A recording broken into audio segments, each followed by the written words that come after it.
Okay. We will call the August 11th, 2026 Town Council meeting to order. May I have roll call, please? Yes, thank you, Mayor. Councilmember Zabriskie. Here. Councilmember Pallavi. Here. Councilmember Romack. Here. Vice Mayor Henderson. Here. And Mayor Klovstad. Here. Thank you. And we will do all votes by roll call this evening, just as a reminder to everybody here. So let's go ahead and stand for the Pledge of Allegiance.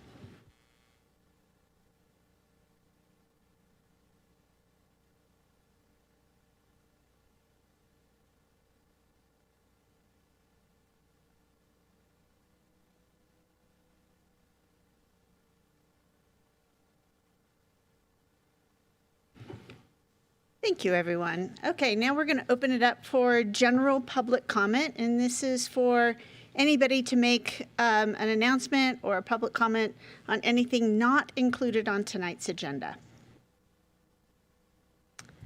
Come on up. If you would please state your name for the record. We do have statement cards to fill out in the back, so we make sure to get your name spelled correctly. And there's 3 minutes on the clock here. Look forward to what you have to say. Hi, thank you for the opportunity to share comments. My name is Julie Arsenault, and I'm a resident in Coldstream. I wanted to take an opportunity to share with you some of the impacts that I've experienced there since the opening of the Navigation Center in our neighborhood. I know that, or I understand that a 6-month review is coming up soon, and so just wanted to get this on your radar. So since the Navigation Center's opened, we've seen a significant increase in disruptive incidents in our neighborhood, incidents that used to be rare, that are now happening multiple times per week. Some of the things that we are seeing are, people urinating at the bus stop and along our properties along the Truckee bike path there, people camping in our neighborhood and starting illegal campfires, in those places, people with mental health issues behaving unpredictably when walking through our neighborhood streets. I did also email you a report. We've been gathering data together as a neighborhood, and so I wanted to make sure that you had that as well. We raised these concerns certainly last October before the center opened, and we have been partnering with THAC to solve them, but we've been unable to identify solutions to some of these challenges. Law enforcement does a great job responding and taking care of things that are clearly against the law. We certainly appreciate that, but much of what we're seeing right now is not necessarily illegal, or if it is, it's hard to catch someone in the act. And for this category, it doesn't seem like there's a real solution, and it doesn't seem like anyone is really responsible for figuring it out. So I do support Truckee having a navigation center, and I would support it in my neighborhood if these problems could be addressed. But if there are sort of inevitable and unavoidable impacts of having a navigation center, then I really do feel like it should not be located close to homes. Thank you. Thank you, Julie. Hello, my name is Ben Stewart. I'm also a Coldstream resident. Thank you, Mayor Klovstad, for inviting us to just share a little bit of an update now that we're 6 months into this process, and it does sound like there'll be a 6-month review coming up in the next couple of months. So just wanted to share what I've seen and kind of some questions that I have moving forward. I think as Julie mentioned, we had some pretty good engagement with THAC last fall, identifying some specific issues and places in the neighborhood where we thought there might be issues like trespassing, camping, harassment. And I think what we experienced, especially in March, was a validation of those concerns. We recorded something like 40 incidents, and the neighbors were calling police or the Nav Center every other day. Things have improved. The Truckee Police Volunteers of America, who's the operator of the navigation facility, and the county deserve a lot of credit for partnering with us to solve some of those issues. The latest in July is we're still contacting police or navigation center kind of 1 out of every 3 days, and that's sort of a huge increase from where we were a year ago. It feels like we've plateaued at a level that's very different from where we were. It doesn't really feel like success right now, and I really want to push for THAC and hopefully with your support to identify what success is and like how we actually get there from where we are now. We've been very active in this process. We plan to continue to be active in this process, but would appreciate your partnership there too. I think at the moment, what it feels like is a set of community challenges that are really being focused in our neighborhood. And so as you're reviewing this pilot and success criteria, I have a few questions that I would appreciate your help answering. So number one is, what are the neighborhood metrics for success? What does good look like? How do we get there? Number two is, are we building the right kind of housing capacity? My understanding is that the center's goal is to place people in permanent housing, and Truckee doesn't have much of that right now. And the numbers are relatively low. And so what happens? How do we get people moving through the navigation center into permanent housing? Third, does the location serve the purpose? We had a community event at the beginning of July, and one of the top issues raised was, access to services. And we don't have those services in our neighborhood. And so I do wonder if there might be a better place for it. But I think that one of the critical things here is just to come up with some clear criteria for where a navigation center can be most successful. And I think the biggest question is just, how can we prevent this broad set of community challenges that we all want to solve, resulting in neighborhood impacts that are focused around the navigation center itself. And I think that requires a lot of collaboration and creative problem solving. I don't necessarily have the answers myself, but would love to push for that over the next couple of months. Thank you. Thank you very much, Ben. As a note, because this is not an agendized item, we cannot answer the questions, but we have heard you, staff has heard you, and those will be considered in the 6-month update. So thank you for raising them so early for us to consider. Yes, sir.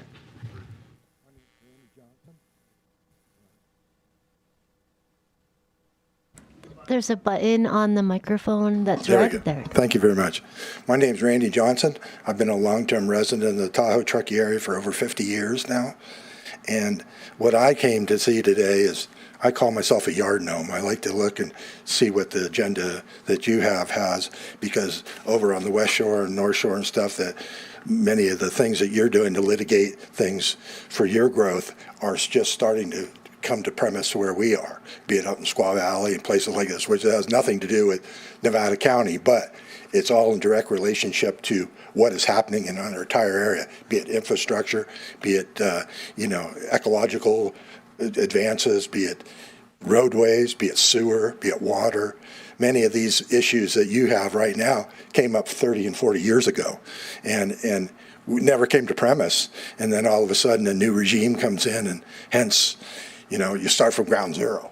And it's just because we're starting from ground zero, I'm trying to make some sense of what's going on, with your growth, which is substantial in the respects from when I moved here, that at some point, the way the destiny of our area is going, it's going to interlock. So I'm just introducing myself, and these questions are going to come up through the entire area over the course of maybe a decade, I don't know, 2 weeks, months. And I know these things are going to become a situation that all of us will have to be addressing together. Thank you. Thank you, Randy. Deanne Hartzell, also a resident of Coldstream. I hadn't really prepared any comments, but I do want to go on record voicing my concerns over what we're seeing as a result of the navigation center being moved into the neighborhood. And the two biggest concerns I have are the individuals that are moving into the creek and living there, and the increased number of individuals living at the end of Coldstream towards the campground, and the effects that they're going to have, potential fires. We smell smoke regularly coming from the creek, and there's nothing that can be really done about it unless someone goes down there and investigate it. To further complicate things, I had suggested to a state park maintenance individual that maybe a group of neighbors could take a walk into the creek to see for ourselves the encampment, take pictures, turn it into the police department. He cautioned against that because he says a lot of these individuals remain vets that know how to fight and aren't afraid to do it, and they're also on psychotropics or alcohol, and that could be very dangerous. So he talked me down from that. Big concerns with the increase of individuals that are camping in the area, and I voiced concerns initially about the 3-hour window window being a problem because you're drawing more people to the area that don't have housing. So where are they going to be? They're going to be in the woods, and they're going to be starting fires. And we've already seen evidence of that once this year already, and a couple years ago behind Safeway, and that's not going to end. It's just increasing weekly. Again, more individuals at the end of Coldstream that are clearly camping and living there on a regular basis. The campground's concerned, and that individual I spoke with at the state park was a former crisis counselor, or he worked for social service and crisis management, and he was the one, he said, that the police sent in when they couldn't manage a situation to talk individuals down. So I think he knew what he was talking about when he said, these people are dangerous. Anyway, thank you. Thank you very much.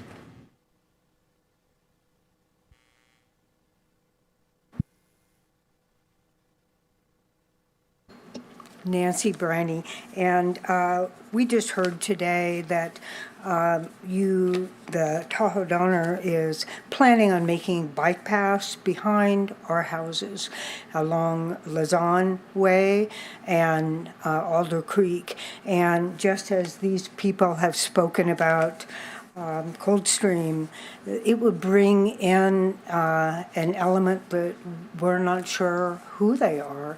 And it's a very narrow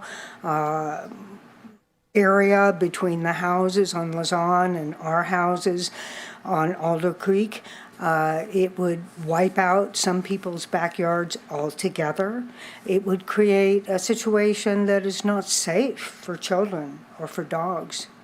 And we hope that the consideration that you have for going up Northwoods rather than going behind all of these houses, it's something that you would think would be more economic and certainly safer for all of us. Okay, thank you, Nancy. That is not an agendized item, but I think we understand what you're talking about. Yeah, the third way out. Okay. Yeah, it's not the same. Okay, any other public comment? General public comment not on items on the agenda.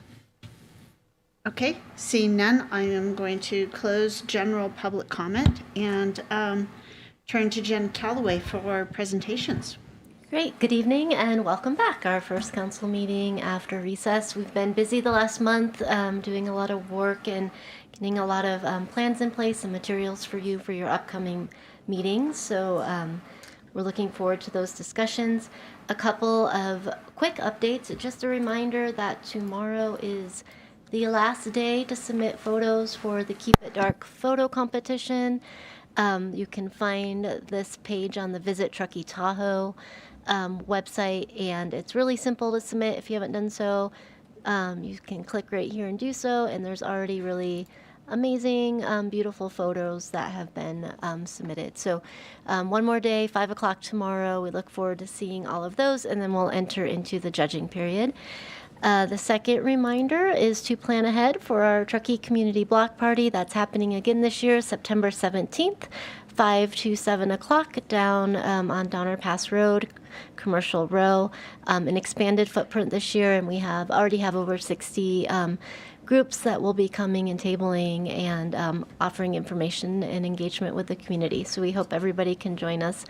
And then lastly, just sending out all of our thoughts to those people in Nevada and California that are impacted by the fires over there. They're really big fires. It's early in the season, so we're keeping everybody in our thoughts and hope that everybody stays safe. On that note, we are under our first fire watch for the season here, starting on Thursday. So just a reminder to please be extra cautious and extra vigilant. And if we are smelling smoke, whatever that's from, please call first responders so they can check that out. And that's all I have today. We are not doing employee introductions or incentive awards. We are doing those. Thank you. Just wanted to check.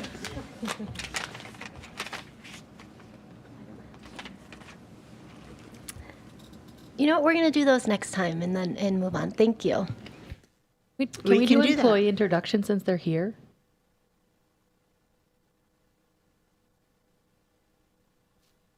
We're all trying to So, get back into the swing of things We'll here. first have Nikki Casey introduce Kelly Norris. Sorry, they made an effort to be here, so I didn't want to fail to introduce them. So Kelly actually started with us several months ago, and we just wanted to build the excitement for you and getting to, who is this amazing person who joined the finance team? And Kelly is one of our senior accountants. She's helping us with our year-end financial statement closes and our budget process, and she jumped right in with the budget process that we just wrapped up in June. Kelly comes to us from Napa, and some interesting facts about Kelly is that she traveled in Spain and went backpacking without luggage. She has propagated a plant that went to multiple different states, and hopes to live abroad someday. So, welcome, Kelly. We're very excited to have you. Welcome, Kelly. Next, we'll have Chris Hardy introducing Gio.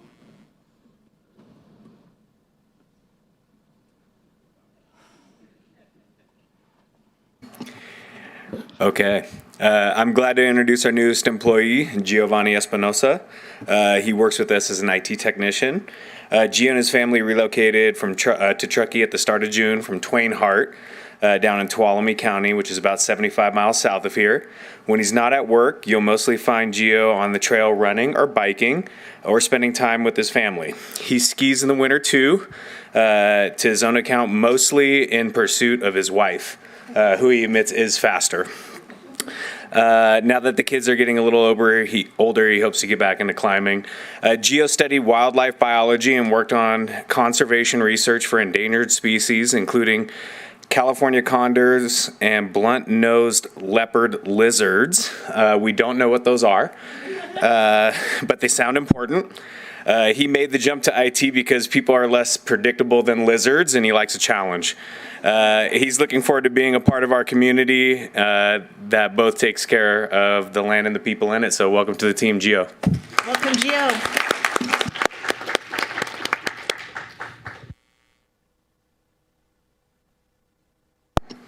Hello, I am introducing Joe Hill. He is our administrative technician for the transportation department.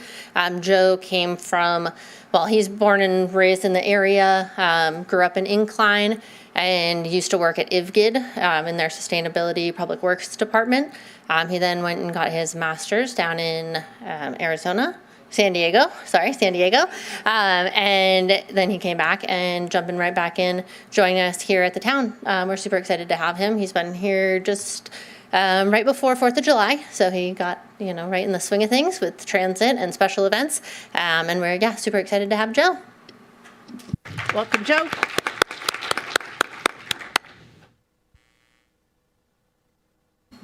Okay, I'll be introducing Nathan Black.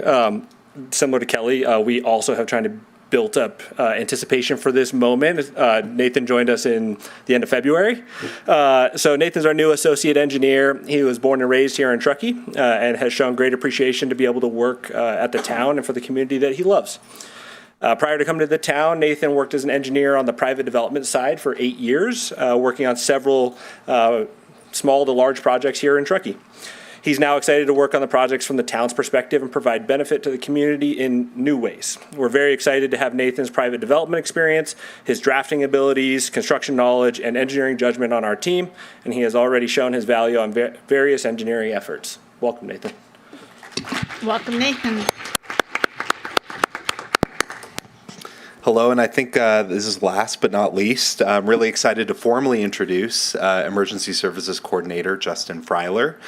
Justin joined the Truckee Police Department in March of 2026. I believe Nathan and Justin share the same start date, so it's great to have them both here today.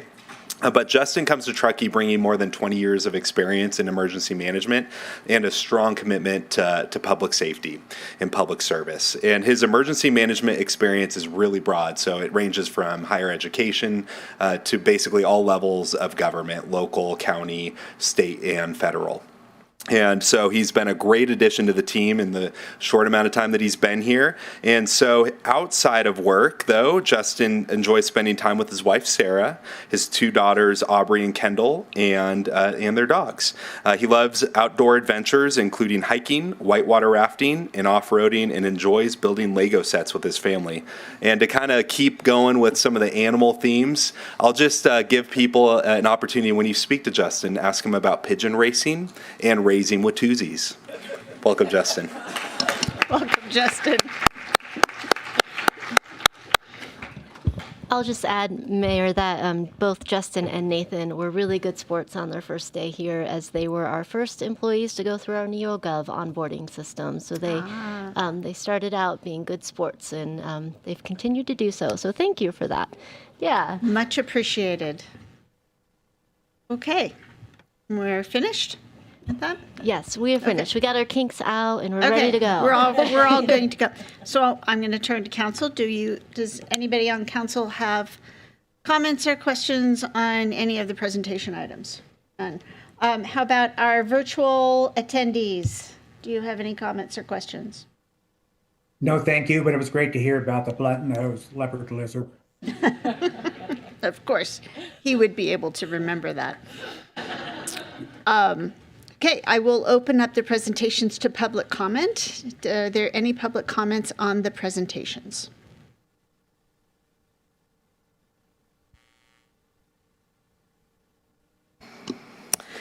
Good evening, Town Council and Town staff. My name is Kelly Cutler with the Truckee Cultural District, and I wanted to follow Jen with a quick Keep It Dark photo contest update since we are approaching the deadline. I wanted to thank Town Council and staff for the opportunity to share Dark Skies programming, awareness, and education outreach with our community and visitors through our creative workforce. We've enjoyed being out there every Truckee Thursdays, interacting with hundreds of people about the value and importance of our dark skies, the impacts of light pollution, and how fortunate we are to be able to see the Milky Way here in Truckee. We actually have people that come to Truckee just to see the Milky Way, by the way. It's been a dream working with VTT's Jackie and Tracy, providing the gorgeous platform for our Keep It Dark campaign and photo contest. They have truly brought the vision for this campaign to life, along with Molly, our designer. This is an active time in our night sky. Some of you may have read that we have the Perseid meteor showers coming up beginning August 12th, and we're looking forward to additional entries to the Keep It Dark photo contest through tomorrow. Our marketing team reports that the darkest skies happen in the next 3 nights with the waning crescent moon. The new moon is August 12th, and the meteor showers, as mentioned, begins on August 12th. From our VTT team, we currently have, I think these numbers have gone up since today, 56 entries and 44 unique photographers. Our goal is to exceed our number of unique photographers. We will have fewer photo entries because we're only allowing photographers to submit 2 versus 5 photos this year. VTT also reports the reach of 83,473. That's a great reach for this educational programming in Truckee.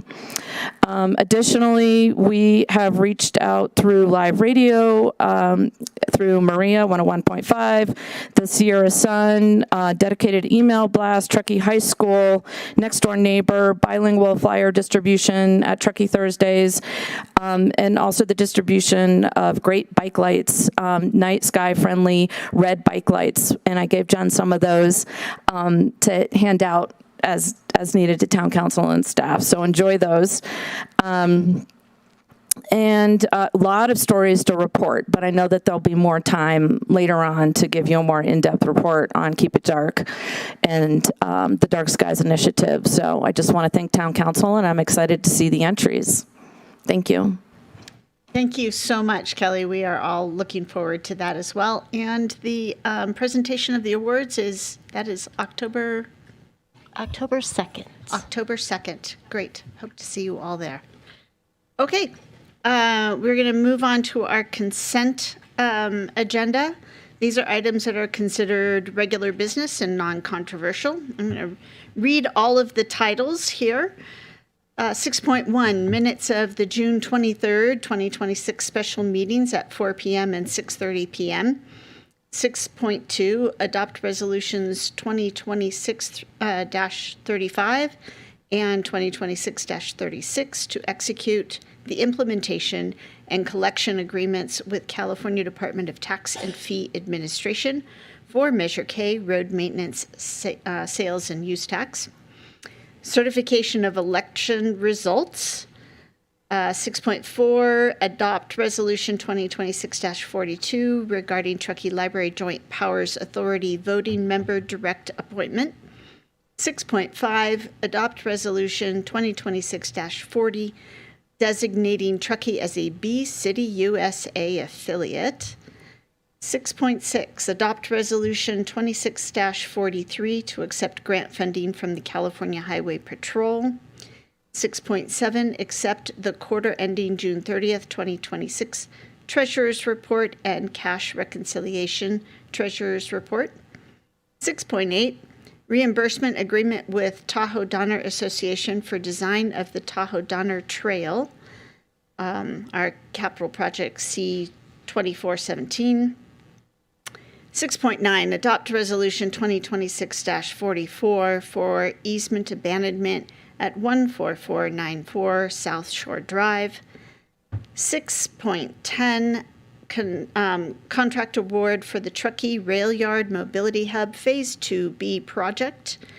That is going to Rupert Construction. And 6.11, contract amendment for the consultant review of franchise agreement assignment.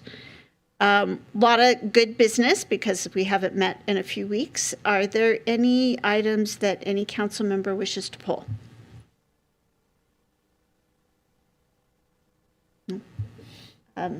Neither from our online attendees? No. Great.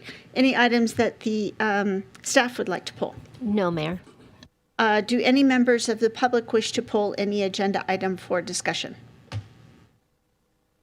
Okay. If you could come up and tell me which one.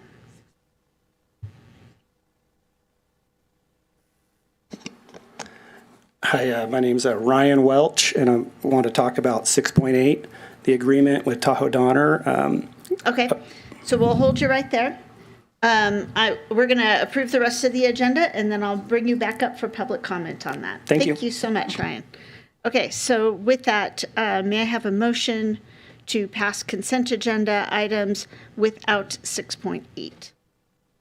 I will make a motion. I also just want to congratulate everybody on our new B City designation because that's very exciting and it was executed in a record amount of time. So great job to everybody who participated in that. And with that, I will move that we approve the consent minus 6.8. I will second. Great. And with that, I will also just give a shout out to the great work on getting the mobility hub awarded and that under construction. We are very excited about that addition to our community. We would love to talk about every one of these items, but we would be here all night. So with that, may I have a roll call vote, please? Yes, thank you. Councilmember Zabriskie? Yes. Councilmember Pallavi? Yes. Councilmember Romack? Yes. Vice Mayor Henderson? Yes. And Mayor Klofstad? Yes. Great. Consent items except for 6.8 pass. Pass unanimously. Wonderful. So item 6.8. Nathan? Is that right? Okay, great. I remembered. I'm so proud of myself. Nathan's going to present on this. So we don't have a presentation prepared, but if there's questions or comments, or if you'd like Nathan to give an overview, we can do that as well. Let's do a very short summary, and then we'll bring Ryan up to provide his public comment.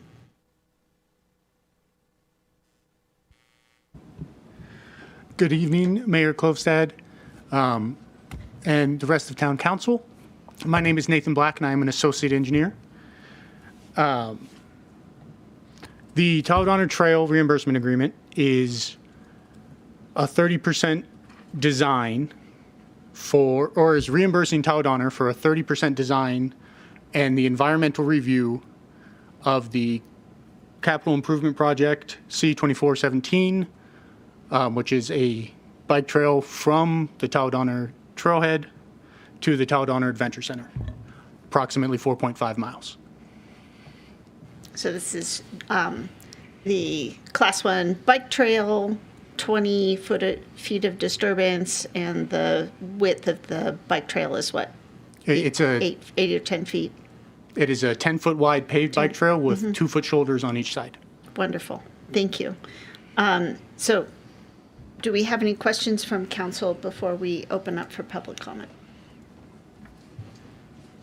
I think my only question is, this is the financial agreement with them all. The project has not started at this point. That is That is correct. This is purely financial agreement to fund the design and environmental review. I've had a few public comments on this, and my response has been this is for design to 30%, and there will still be public process in order for this to be prioritized in our capital improvement project list. That's correct, and it's probably worth noting that it's funded through TSSA 1 dollars, which is the special assessment dollars for Tahoe Donner, so it can only be used in the Tahoe Donner area.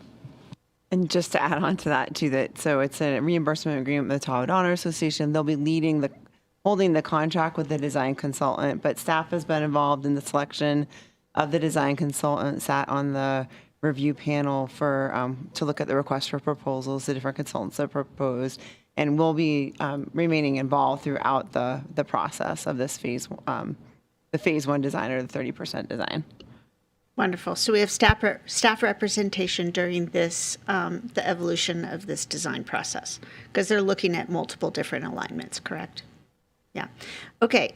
Any questions from council? Yes, Councilmember Zabriskie, go right ahead. Yeah, thank you. Nathan, I don't know if you can answer this question for me or not. I understood from the answers to council questions from the consultant that they recognize they would not be able to necessarily identify sensitive plant species, but they would be able to identify habitats in which they occur.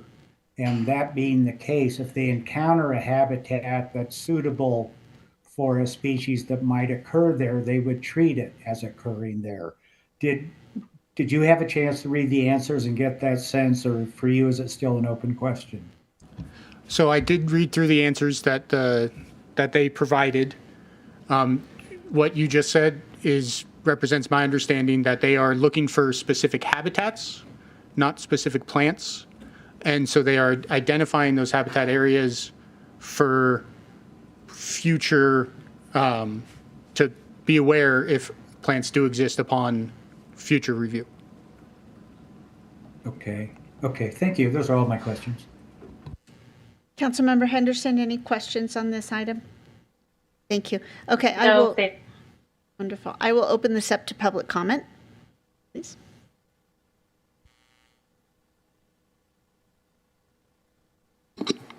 Again, my name's Ryan Welch.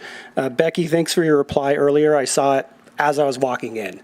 I appreciate you taking the time. My concern is I don't believe an HOA should be leading this project. They tend to have a biased opinion towards their homeowners, part of their homeowner association. They've shown my street, which is a private road that predates Tahoe Donner. It's called Deer Valley Road. And they've shown in the past that they don't essentially care what we want for our own road. In a couple decades ago, I guess they tried to have the town eminent domain it, and they're trying to get it again as a third fire exit potentially for Tahoe Donner. None of this has ever been communicated with any one of our neighbors or property owners on the street.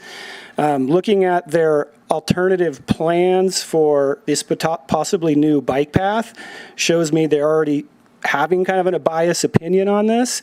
There's 2 easements that actually come out of the Trout Creek parking, Trout Creek Trailhead parking lot. One easement heads towards the Deer Valley property owners, and that easement runs through riparian habitat and wetland along Trout Creek. The other easement just goes straight up the hill. They're just right between a few houses, and it goes purely through Tahoe Donner easement, bordering Tahoe Donner homeowners' properties, and takes them right over to the Trout Creek Trailhead that takes them up on the Pizza on the Hill. They could have chose that option, and it would have only affected the homeowners in their HOA, and it wouldn't affect any of the riparian habitat along Trout Creek. I know it's preliminary where they're talking, but it just shows kind of bias towards our community and our little pocket on Year Valley Road. And I just don't see how the HOA is going to have like an unbiased opinion on it. I really don't. And I see it as a lot of tax dollar money, and it's an HOA that appears to be spearheading the the plan, even though there's other consultants involved with them. And are they going to be held responsible for the budget if they go over the budget? Like, how is that going to be dealt with? And I know we say we're going to get community, feedback and opportunities. I really, really hope so. With the proposed path, the easement in between my property and the Tahoe Donner homeowner property is only 24 feet. And that would put this bike path within 15 feet of my actual house, not my property, my actual house.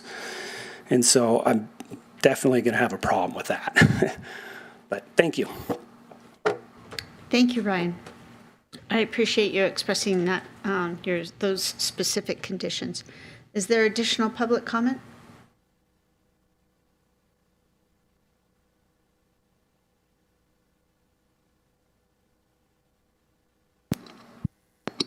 Hi, my name is Katie Welch. I'm married to Ryan Welch, but I just wanted to take the opportunity, thanks for having us here, to express our concerns about it. I think the biggest thing as a private homeowner, not a part of the homeowner association, is, as Ryan mentioned, is they're not going to have our best interest in mind. And I just would feel more comfortable if the town of Truckee was in charge of the planning and implementation, because I feel like there'd be a system that's in place already that will allow for public comment, will allow for more oversight, more regulation, and I feel like there'll be more opportunities for us to express our opinions in terms of which bike path alternative would be better for us. So thank you for hearing our comments.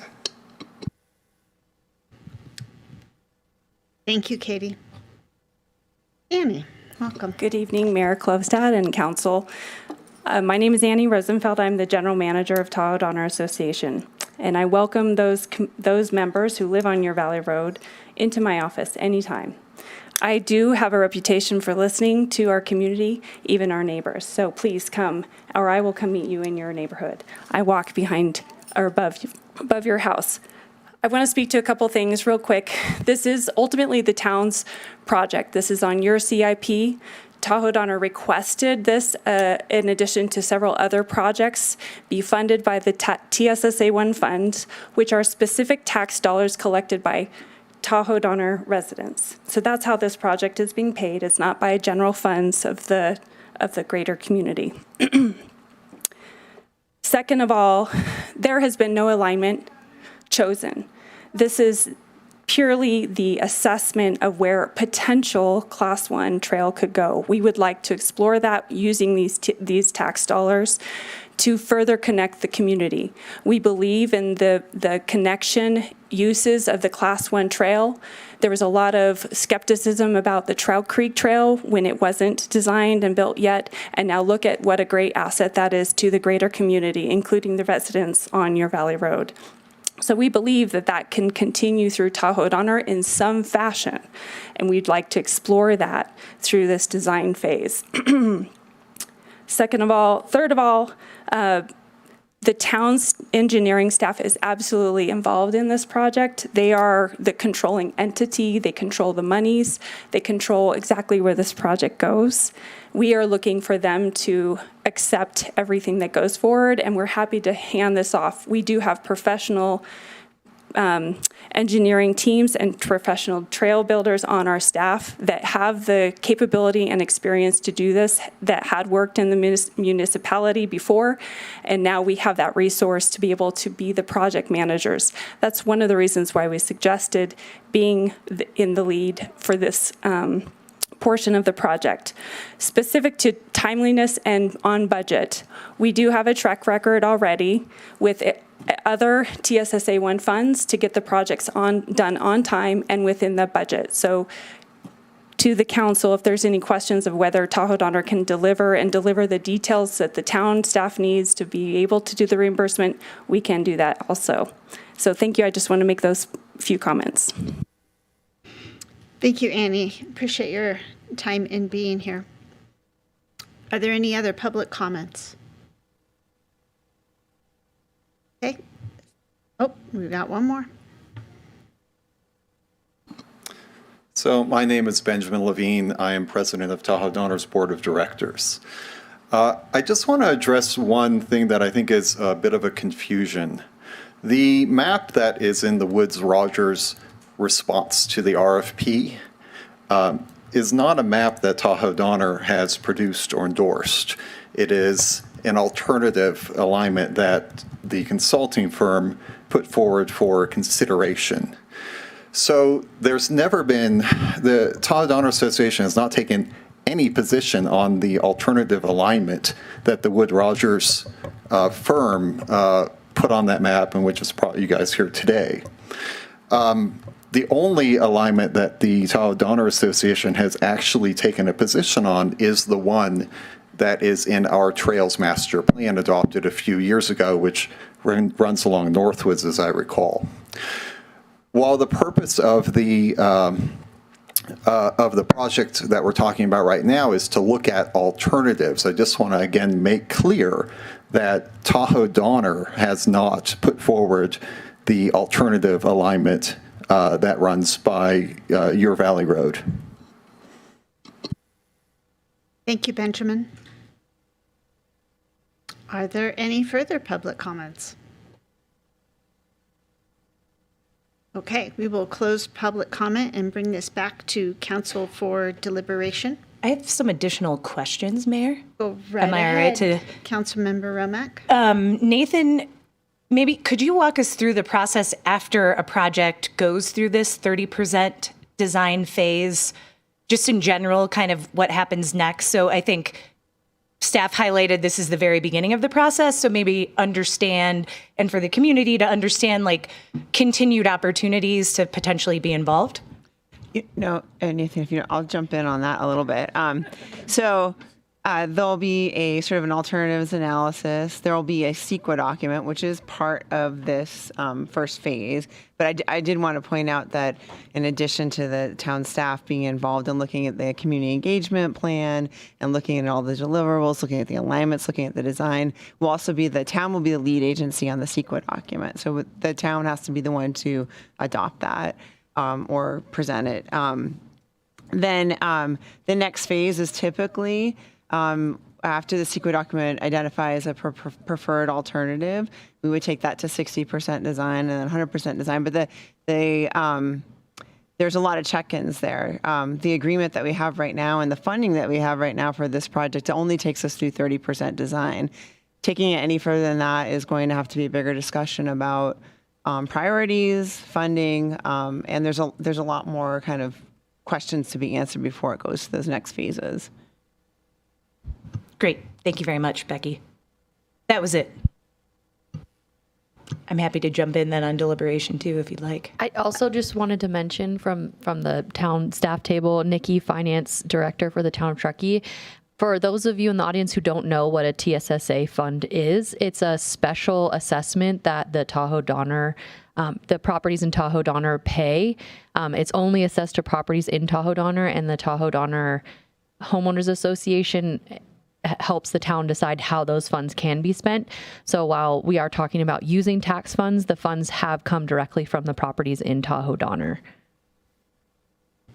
Yeah, there are no general tax dollars being utilized for this. It's specifically from Tahoe Donner residents. And yeah, I think I'm ready to start deliberation too, unless any of the other council members have any questions.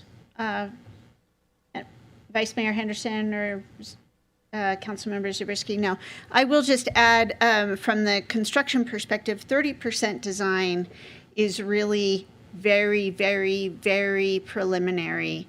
There is a lot more work to do after that, and so that this process is only taking us to that point.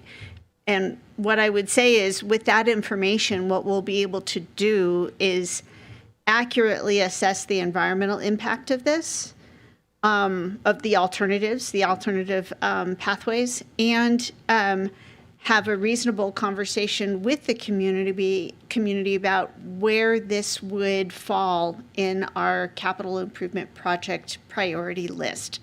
That is a whole an involved process that we go through every spring in order to decide which projects are going to move forward. Those often have a lot of different things contributing to those decisions, including whether or not we're getting grant funds, whether or not we have staff availability to run those projects. So I just want to assure people that there is a very, very long path from the completion of this 30% design to an actual construction project, and that there will be multiple public engagements between those. Okay. Other deliberations? Anything from you, Councilmember Pallavi? Yeah, I have something to add. I'm ready to approve it, but that's based on my understanding that, as you mentioned, Mayor, this is preliminary. And I think there's an implicit recognition that the reconnaissance survey of sensitive plant species would be inadequate to meet the CEQA requirements for a program level analysis of their presence. But what I think the consultant is saying is we can keep contract costs down now if we simply identify the habitats where sensitive plant species occur. And if we can avoid those habitats, we might never have to do what is normally required in order to identify the locations on the ground. Thank you for And that I don't clarity. need a response. That's my operating assumption. Yeah. Yeah, it leaves open the door for continued environmental mitigation requirements, but it gives us an opportunity to navigate that process, right? No. Yeah, okay.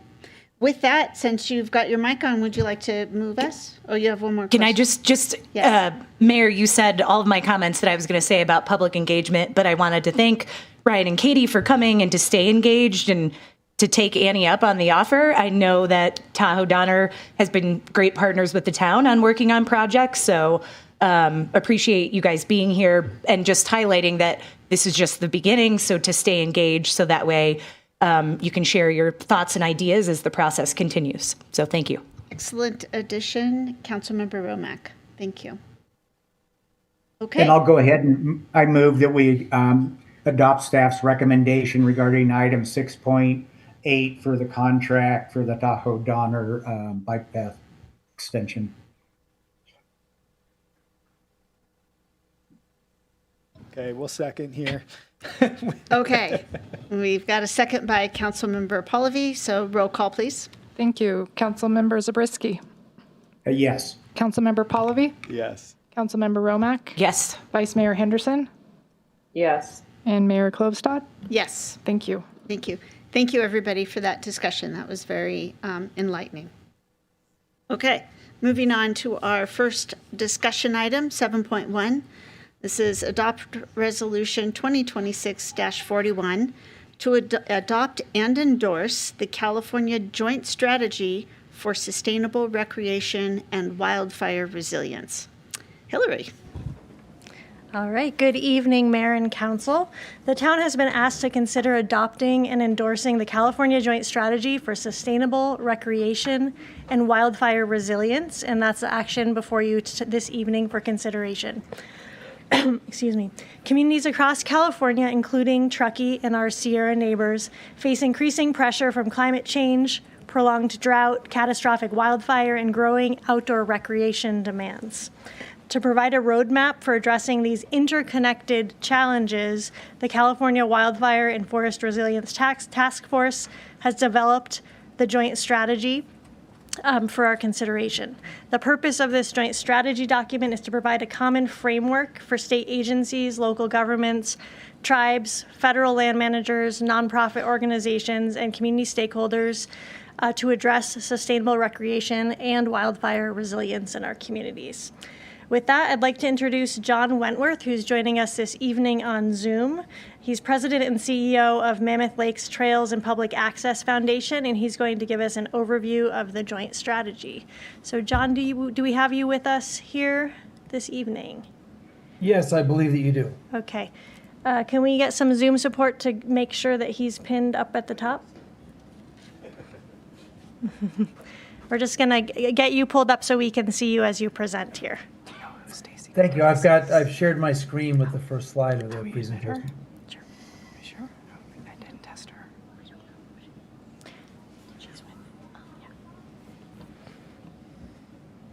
Now we can see you. Go ahead, John. Good. Good afternoon. Good early evening, council members. Thank you very much for entertaining this opportunity. I wish I could be there in person. I'm back in Massachusetts dealing with some family issues, but otherwise I would love to have been in Truckee this evening. So I'm going to give you kind of an overview of this joint strategy, where it came from, where it's at, and answer any questions that you might have along the way. So this is the cover of the document. This is the joint strategy, the California's Joint Strategy for Sustainable Outdoor Recreation and Wildfire Resilience. This is a published document of the Wildfire Task Force. Well, where did this come from? Well, it came on a circuitous route, starting in Mammoth Lakes. As mentioned, I'm the CEO and board chair of the Mammoth Lakes Trails and Public Access Foundation. Many years ago, we pulled together a trail system in Mammoth Lakes. Your earlier conversation is quite a familiar one for all of us in the recreation and trails world. And as I think, I'm sure you know up in Truckee, this is pulling together a trail system in California is much more likely to be a project like this, where you can see wilderness areas, ranger districts, overlapping federal jurisdictions that really constitute a hodgepodge of different recreation opportunities that the public can't make any sense out of. So essentially what we did was we pulled all those things together, provided information. We're building some new trails now. It took many, many years to get that done. But to pull together a coherent recreation system for visitors and locals, people who live here. And that was the basic effort that we undertook. And it took a while, but it was a lot of fun, and it's a beautiful amenity now in the town of Mammoth Lakes. As part of doing this work, we came to realize that there's a disconnect between the state of California and the outdoor recreation world. The outdoor recreation economy in California is the largest in the country, and yet there's no sort of connective tissue between state government and outdoor recreation. And so we pulled together a group called the CalRec Vision to promote cross-jurisdictional jurisdiction for outdoor recreation, but to align outdoor recreation with the values of California. The policy objectives, the values of the state, the values of our culture, that seemed to be part of the missing ingredients there. We pulled together a bunch of thought leaders from federal government, federal agencies in the state. This was happening during COVID. I know you guys are seeing the same things up in Truckee that we're seeing down in Mammoth. Just an overwhelming tsunami of human beings looking to escape cities and urban environments. And this was developed coincidentally during the COVID process. And there's a number of recommendations in here pointing to state leadership, building collaborative capacity, California's regions. This was back when Regions Rise Together was coming. This was before Jobs First happened. So it was an interesting endeavor, an interesting process, and produced a very straightforward white paper. A gentleman named Patrick Wright, he used to run the Tahoe Conservancy, who's now the head of the Wildfire Task Force, saw this document and called me up and said, look, would you be willing to help the task force out developing one of the key strategies in the action plan, the California Wildfire and Forest Resilience Action Plan, that's at that intersection of wildfire and sustainable outdoor recreation? We said, yes, of course, we'd love to do that. Sounds like a great opportunity. And this was the specific item within the action plan of the task force that they wanted us to address. It's in Goal 3 to manage forests to achieve the state's economic and environmental goals. And it was key action 3.14, develop a joint strategy to improve access to sustainable recreation. In accordance with the shared stewardship agreement with the Forest Service, this is the operating document that the state of California uses with the federal government for all the wildfire work that the task force is doing. So we said, yes, of course. So we pulled together a working group, a key working group. These are the groups that the task force pulls together to advance their initiatives and their key action items. This working group was led by Jim Bacon of the U.S. Forest Service in Region 5. Back when there was such a thing as Region 5, it's kind of an inside comment, but I think we all know what's happening with the Forest Service these days. And for the state of California, it was led by Angela Avery from the Sierra Nevada Conservancy. And the working group was made up, again, of folks from BLM, CNRA, the Natural Resources Agency, the National Park Service, Sierra Nevada Conservancy, the Forest Service, and others. NOAA was part of this as well. And we met, facilitated and convened 11 meetings. Dozens of documents were reviewed, outreach to tribes, outreach to practitioners, folks who've been in communities that are coming out of wildfire situations, folks that were trying to get ready for it. We presented the initial draft of this to the Wildfire Task Force back in 2022, and subsequently the U.S. Forest Service Region 5 honored the effort of that working group as its partnership of the year, which is a very nice kudo to that work. And it's common sense. As we all know, half of the state of California is managed by the federal government. The iconography of the state lives in the imaginations of people from all over the world, and they come to visit and they come to get to connect with those landscapes and to be part of it. So that made a lot of sense to pursue this thing and get this work done. And the challenge that was to this key working group was to find a strategic change in California's approach at that intersection of sustainable outdoor recreation and wildfire resilience. How do we bring these things together to mitigate, to educate the public about the threats of wildfire in the outdoor recreation audience? So there are 4 goals in the document. I'll walk you sort of briefly through what's in there, and a number of key actions for each one of these goals. So the first goal is to integrate forest health and sustainable outdoor recreation, to integrate these two things, and they're codependent in many ways. Outdoor recreation is dependent on healthy landscapes, and healthy landscapes are dependent on the outdoor recreation audience being mindful and being intelligent about what their activities are like and what they do. These are just samples of some of the key actions that are under this goal. Develop integrated communication systems, add public education to forest health projects. These types of suggestions, these suggested key actions. The second goal, again, consistent with California policy and the values of the state, advance inclusion and access for all throughout California. 7 key actions for this one. Minimize impact of wildfire-related area and facility closures to public access and recreational use. Develop outdoor recreation infrastructure across the state that provides for a diversity of recreation experiences. Again, these are all detailed in the key actions for each of these goals. Promote the health and well-being of all Californians through outdoor recreation. And this is kind of an interesting one because we know when we have fires up in the mountains in the areas where we live, a lot of the smoke and the damaging health effects from these fires, they can go right down into the urban areas, into the cities. I mean, San Francisco had a horrible run with this a couple years ago. So some key action suggestions here: increase opportunities for indoor recreation. If your community is going to be inundated with harmful PM10 level smoke for weeks, even months at a time, maybe it's good to have some indoor recreation facilities to deal with those kinds of things. And finally, to support economies that enhance sustainable outdoor recreation. Certainly Truckee and Mammoth Lakes are sort of brother and sister communities in that world. Support fundamental community infrastructure, provide technical assistance to local businesses who may be wrestling with the effects of wildfire, smoke. When the forests close down and there's no audience to come to businesses that keep our local economies humming. These are the kinds of things that need to be considered, or the recommendations for things for consideration. So the 31 key actions that go with those goals, again, these are advisory.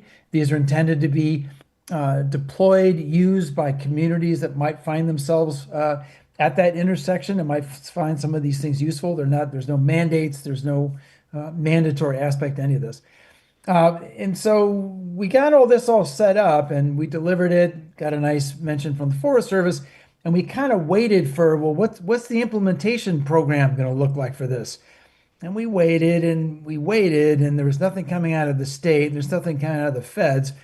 So with this increased threat from wildfire and the recreation economy and activities booming, as was mentioned earlier, we, MLTPA, started to reach out to advocate for communities, for counties and jurisdictions across the state, look, this might be useful for you. This might be a helpful set of tools that can help you work at that interface of recreation and catastrophic wildfire.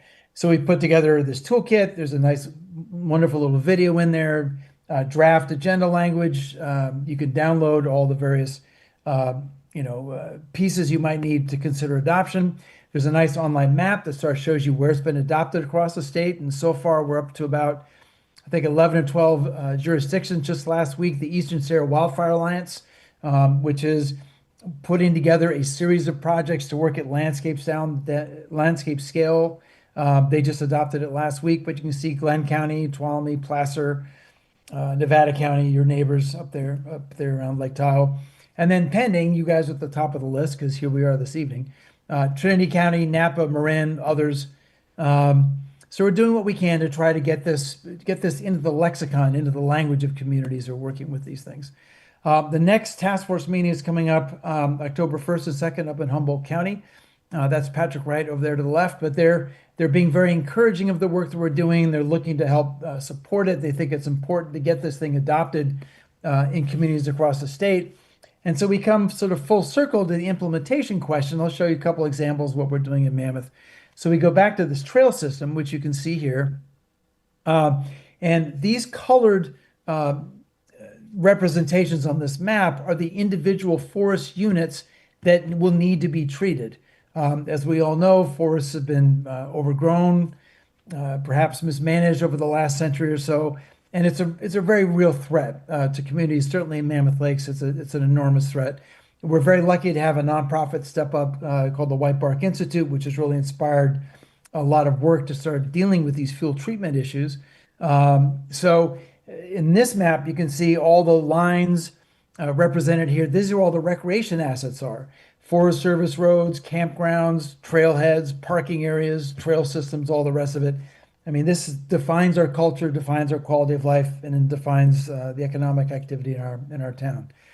So the town council, of which I'm a member, just full disclosure, we adopted this a little while back, and we started looking around, well, what kinds of things could we do? Well, here's a quick map of our multi-use path, our MUP system, the kinds of things you guys were talking about earlier. So we pretty quickly said, look, those can become fuel breaks. Those can become fire-hardened fuel breaks around the town to help in the event should we have some kind of a wildfire coming close to the community. But this is also now extended. White Bark has been getting some good grants from the state, good grants from the feds, and starting to do a really aggressive fuel mitigation work in Mammoth Lakes. And this is a shot of what you're seeing out on the trail system now. But this is how this kind of fuel mitigation work lives with sustainable outdoor recreation. This is a picture, I think you can see the ball fields. This is the community baseball fields with the piles of the fuel that have been cut down to mitigate wildfire threat. The outdoor recreation audience is still showing up. There hasn't been any disruption to the work that they're doing to mitigate the fuel work. The MUP system, again, the quality of life for residents and visitors is happily coexisting with the efforts necessary to mitigate this stuff. And the deep kind of cultural roots in Mammoth Lakes and the connection to the Sierra Nevada, the Packers and all the rest of it, everybody's coexisting with this, at least for now. We're mitigating the threat of wildfire to the community, which is a good thing. And obviously, this is just something I was working on last week, and everything is happening up in Spokane. A writer named Dave Eggers wrote a really interesting piece in the New York Times today about this. But this can't happen. Our communities will not recover if something like this happens to us. So every tool that we can bring to the toolbox, to the toolkit to help mitigate that threat seems to be a good idea, an important one to do. It attracts some attention. People look, communities are starting to take their own initiative to move these kinds of things forward. You guys have a very interesting and progressive fire community wildfire protection plan, which I've not read in detail, but okay, great. These are the kinds of things to take these suggestions and these key actions, the implementation of this plan. Well, how do we start using the recreation assets to help to be a partner in this, to help move forward with mitigating these threats of wildfire? So again, 4 goals, some nice, pretty pictures, and that's what I have for you this evening. I'm more than happy to answer any questions you might have. Thank you so much, John, or Councilman Wentworth. I guess, as well. You stick with John. That's a lot Okay. easier. It's a lot easier to do it. Thank you. It is a beautiful document, and I really appreciate you running us all through that. That is such important information for our community to hear and understand. I will turn it over to council questions. Do you have any questions, Councilmember Romack? Councilmember Pallavi? I'll just tee you up, John, and I think we also have Stacy as well. But John, when did you guys start working on this, and what do you view as critical mass? I guess what are the people like Patrick Wright telling you in terms of once you get to a certain level of jurisdictional adoption? Will the state or federal grant programs start to include some of these goals in some of those grant programs as we start to move this forward? What's sort of the next step as we all continue to adopt this and sign on? Excellent question, Dave. And why am I not surprised?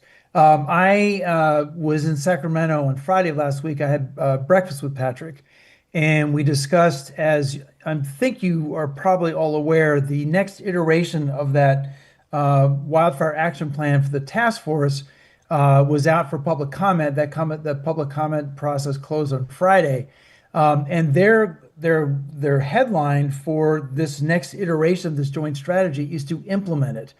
And to your point, the question is, well, how are we going to implement it, and how's that going to get paid for? And a key piece of that is, as you mentioned, is to start to incentivize Prop 4 money coming through CAL FIRE, coming through the Department of Conservation, coming through conservancies. Look, if your wildfire program, if your work you're doing is going to be using some of these key actions or trying to achieve some of these goals, you should be incentivizing that in the grant applications. That seems like a good idea. I have a call coming up this week with the Department of Conservation to talk to them about those kinds of ideas.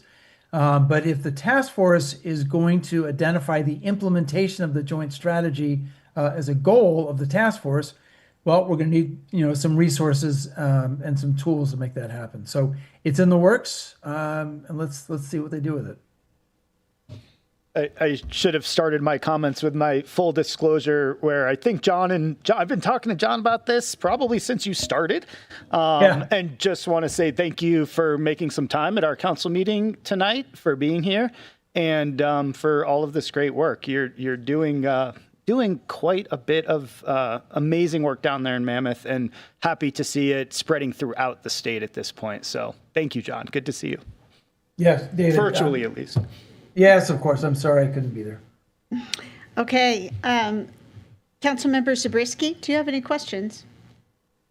Right. Actually, I have several questions, and my first one is following up on the money we just heard about, possibilities for money. In the town's resolution, there's a line about this resolution. If we adopt it, it'll enhance the town's access to funding for wildfire mitigation and sustainable recreation. I didn't actually see that in reading the strategy, and so I was wondering, maybe John or Hillary, can you elaborate how would the town's ability to get additional funds be enhanced by supporting this resolution? Well, thank you very much, council member, for that question. When the strategy was completed and finished and delivered to the task force, there was an assumption that we all made that there would be an implementation program. Unfortunately, from both the state and the federal side, there was no meaningful effort. I'm not trying to cast any aspersions, but there was no meaningful effort from either of those parties to get this thing to see it implemented. The scenarios I just described to Councilmember Pallavi is along the lines that we're thinking about in terms of how the town of Truckee and other jurisdictions could access funding. There is no money in the state of California right now for recreation projects. So the way to enhance wildfire safety and wildfire mitigation is to propose your recreation assets, anybody's recreation asset, as part of a resilience play for Prop 4 to the climate bond. And it's going to be interesting to see what the Department of Conservation publishes in terms of their grant guidelines. Their public comment period just wrapped up recently. As mentioned, I'm going to be talking with them next week to really encourage them to start incentivizing communities that not only adopt it, but can start to identify ways that they can start using these key actions for wildfire hardening, mitigation, public safety, those kinds of things. So we'll see. But it's being advocated for, and we're working hard to try to make those those economic and those financial, those grant opportunities a reality. If you are applying for funds, either from CAL FIRE or from the Tahoe Conservancy or whatever state resource you can think of, it's probably a good idea to bring your recreation assets in and cite these things as tools that you're using, because I'm thinking that they're gonna help score the the value of the application. Okay, Mr. Wentworth, thank you for providing answers to the written questions on such a short time frame. And one of the answers was that the primary goal of this strategy is to identify opportunities in outdoor recreation sectors to help reduce threats and impacts of wildfires. Essentially, we're talking about the intersection between outdoor recreation and reduction in wildfire risks. When I look through this strategy, the only thing I see having to do with a physical connection between those two things is having trails be big enough to support firefighting equipment and access into the backwoods. I didn't see anything else that reflects this intersection. I can give you an example of that. In Mammoth Lakes, you saw those pictures of some of those piles, those large piles of, but those are classic and really important opportunities for public education and interpretive opportunities for the public. We get, same as you all up there, we get hundreds of thousands, millions of people every year coming up to our communities, and to have them see and to have public messaging and interpretive opportunities to demonstrate this is what a healthy forest looks like, this is what an overgrown forest looks like, this is what you have to do to mitigate it. And who knows, maybe these people go back to their communities down south or in the Bay Area, wherever they come up for your audience, and they carry that message back to their communities where they're from and start saying, look at the things they're doing in Truckee. Look at the things they're doing in Mammoth Lakes. We need to be doing those things here. And that's something that there's the interpretive programs that we're seeing around this in Mammoth are not as strong as I would like, but there are numerous things that are listed in those key actions to do more of that kind of work. And hopefully we can find a way to get the state to start incentivizing that stuff. Okay. I saw many admirable social and economic goals reflected in in this strategy, including what you just mentioned in terms of education. But in terms of physical intersections between the wildfire reduction and the outdoor recreation, it's really just making the trails big enough to accommodate vehicles is all I'm really seeing in terms of that connection. Well, and then I hope that there's the implied desire for communities to be creative with this stuff and to look at like what we did with our MUPs. Okay, let's use those as fuel breaks, as fire breaks. And if MUPs, your existing infrastructure, and I think in response to some of those questions, this is not a document that advocates for building a whole bunch of new stuff. This is about how do we use the things we already have to perhaps creatively reimagine how they might be used. And what we found in Mammoth is if you take our fire district folks out and the Forest Service folks out and you say, okay, here's a campground, here's a parking area with a bunch of bathrooms, how are you all going to use that in a wildfire incident? Oh, we hadn't really thought about that. Oh, okay, well, let's start thinking about that and connecting those dots. And when you start getting into the the management of incidents, high, fast moving fire incidents, if the data is in place that shows, well, these are where our recreation assets are. And once this fire is over, God forbid you have one, we need that infrastructure to be in place when we come out the other side because we're going to need to recover somehow.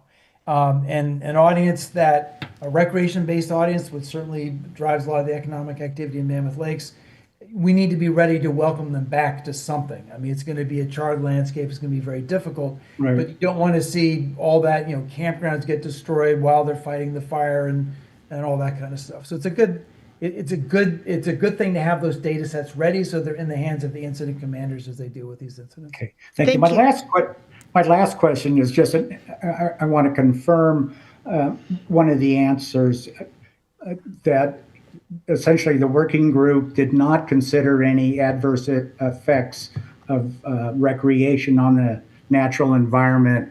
And as I think I understood correctly, you were saying that was not part of the charge, what the group was charged with doing.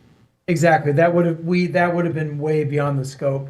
And we were directed a couple of times, keep focused on wildfire. Keep focused on wildfire. This is not a recreation advocacy document. So we took that to heart. Thank you, John. Councilmember Henderson, do you have any questions? Or Vice Mayor Henderson, my apologies. No, not at all. I don't have any questions. I'll have just a couple comments when we get to deliberation. Okay, great. Thank you so much. So I will open this up for public comment. Do we have any public comments on this agenda item? Seeing none, we will move back to deliberation. Councilmember Henderson, would you like to go ahead and start with your comments? Sure, absolutely. Well, John, first, it's great to see you. Thank you for bringing this here tonight. To me, I'm thrilled about the work that you're doing. Thank you so much. I'm sure it was a very big lift. And it seems to me that this is sort of an easy yes to get to. It's a vote that, to me, in a lot of ways, formalizes a lot of what we're already doing in Truckee through defensible space work, through our fuel reduction work, our trail investment work. So I think there's tremendous alignment with what we're already doing and the continued investments that we want to make. The only other comment that I wanted to make is, John, I would also bring this to Portola up in Plumas County. I don't think I saw Plumas County on your map. Their council adopted a similar resolution to the one we adopted early last year when federal funding to USFS, BLM, and others was being cut. And our concerns and theirs were specifically because of the health and economic risk related to wildfires with those funding cuts. They're also interested in outdoor recreation, so they could just be another Sierra Nevada council who is interested in this. So I wanted to say that. And then the last thing I would just say for our council and for everyone in town hall is just ensuring, I think it's important that we continue to tie these types of things back to our climate action plan and targets, so the public sees these types of items when they come forward as one coherent resilience and sustainability strategy rather than sort of single and individual agenda items.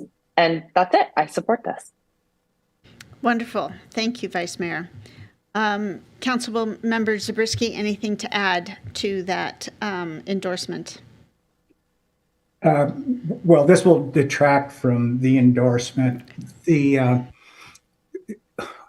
Over the last couple decades, we've heard more and more concern expressed about over-tourism and adverse impacts of outdoor recreation on the environment. And reports for the Tahoe National Forest have pointed out that outdoor recreation contributes to the fragmentation of natural habitats, disrupts wildlife movements, alters wildlife natural behaviors. The traffic from vehicles, ATVs, trucks, UTVs, trail bikes, mountain bikes increases erosion, accelerates roadway deterioration, spreads invasive plants, and worsens water pollution, air pollution, and noise pollution, in addition to pushing trash in larger amounts further into the backwoods. So for me, a critical missing piece of this is addressing the negative impacts from an increase in outdoor recreation, which is embedded in this strategy. And I realize that when we talk about sustainable outdoor recreation, by the definition in this strategy, we are not attempting to offset the adverse impacts or reverse the adverse impacts. We're just going to try to minimize which means as we degrade the natural environment, we're trying to make it a more gentle but nonetheless downward curve in terms of environmental quality. So unless we address the adverse impacts, I don't see how we should be endorsing this strategy. And I think the town and the Land Trust and the Truckee Trails Foundation and Visit Truckee Tahoe and organizations in the Tahoe Basin are much farther ahead, much more sophisticated in terms of addressing adverse impacts than this strategy suggests more broadly. Thank you, Councilmember Zabriskie. Do we have additional commentary from Councilmember Romack? Anything? No further comments. I would say I'm in alignment with Vice Mayor Henderson on her comments. Thank you. Councilmember Pallavi. Sorry, I might be a bit more long-winded than Councilmember Romack over there. Oh, thank you. I just, first of all, want to say we did receive at least one public comment on this in support of it. I believe it came in from Katie Hawkins.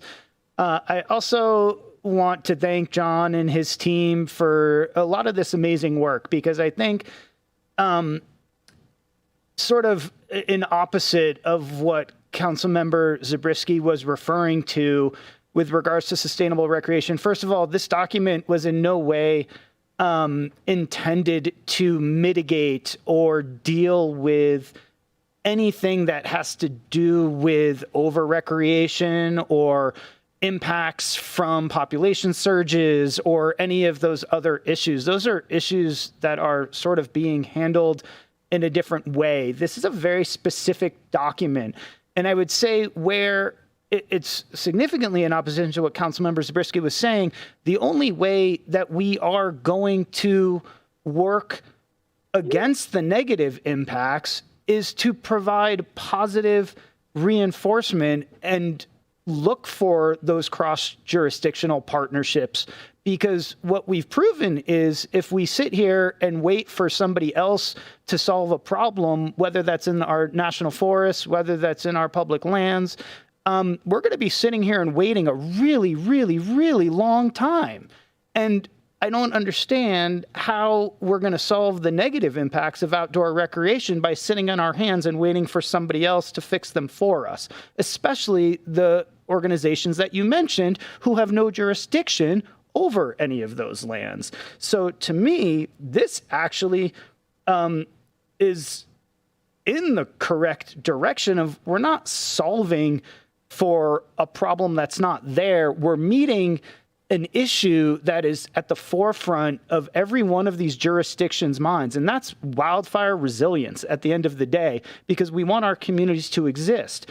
And what we're saying here is within that umbrella of wildfire resilience, there's a significant opportunity to enhance our surrounding communities and enhance our public lands and enhance our trail networks and enhance the experience for the people who live in our communities and the people who visit our communities. And the only way we're going to do that is through partnerships and is through actually working with some of these funding sources to put these types of pieces into their grant programs. I've been on this dais for almost 8 years, and I think you've all heard me say, dig once, many, many, many times. And, you know, again, to some of the things you brought up, Councilmember Zabriskie and others, like, digging once means that when we do a Big Jack East project, like we just did on the edge of our community, which made the entire western portion of a 1,000-unit neighborhood in our community more resilient to a wildfire that might come through there. At the same time the Forest Service did that, Placer County, the town of Truckee, Truckee Trails, all of those organizations worked to implement a brand new trailhead, partially paved, create a bathroom opportunity, which didn't exist before, to create safe parking opportunities outside the neighborhood. So I would actually completely show that I think that type of strategy minimized impacts to the neighborhood, minimized impacts to our community, didn't solve any wildfire safety, but certainly improved the situation around that community. And we are investing hundreds of millions of dollars across this country in recreational assets. I think it's imperative that our first responders and our firefighters know exactly where these assets are so that they can avoid them if possible, they can protect them if available, and they can continue to work within them and use them as staging areas, using them as hose lines. There's significant examples of the Sierra Buttes Trail Stewardship now making sure that every single one of their trails can be accessed via a hose line should they need to do that up in some of the Plumas County areas. So to me, this is the absolute pinnacle of partnership on wildfire resilience and recreation, two things that we work and talk about quite consistently and invest in our community quite strongly. So clearly, I'm in support of moving this resolution forward and really appreciate the time and efforts that have gone into working with our state partners to make this a part of their lexicon. I think that's the most important piece of this is as new grant guidelines get established, as new wildfire safety protocols are put into place, as our emergency services team is even here in the room tonight, hearing this and starting to understand what that means from a bigger picture is already one step closer to improving our recreational resources in and around our community. Thank you. Thank you, Councilmember Pallavi. I do want to say that I think the one misconception here, or one thing that I would like to maybe just clarify, is that adopting this resolution doesn't mean that we are going to pave a bunch of trails suddenly, or we're going to expand a bunch of trail systems. Those will still go through our standard environmental review, SEQA process, public review, all of that. So if there is any concern in the community about this is just opening up the floodgates to a bunch of paved trails or otherwise, that's not what this means. It is looking for opportunities to expand the services provided at these trailheads in particular is what I'm interested in, as Councilmember Pallavi shared. Things like bathroom access protects the environment when we can provide that. Litter services, when we can provide that, protect the environment. And then having these trails and our resources be able to evaluate the benefits of the environmental impacts of these trails through funding resources is a benefit to the environment. So with all of that, I will endorse this this resolution, as well as 3 of my other council members. And is there any more deliberation before I call for a vote? Okay, then I will, yes, we already did public comment, just want to make sure. So I will call for a motion. I'll make a motion that we adopt Resolution 2026-41, adopting and endorsing the California Joint Strategy for Sustainable Recreation and Wildfire Resilience as a guiding document. I'll second. I'll second. Okay. You go ahead. Doesn't matter. We'll call it Vice Mayor Henderson second, and I'll ask for a roll call vote, please. Thank you. Councilmember Zabriskie? No. Councilmember Pallavi? Yes. Councilmember Romack? Yes. Vice Mayor Henderson? Yes. And Mayor Klobstad? Yes. Okay, passes 4-1. Thank you. John, thank you so much for your time and being here tonight. Thank you all very much. Best of luck, and we'll keep you posted if we start making any progress with those incentives that hopefully will be coming down the line. So thank you very much for your time, and thank you for considering this. Okay.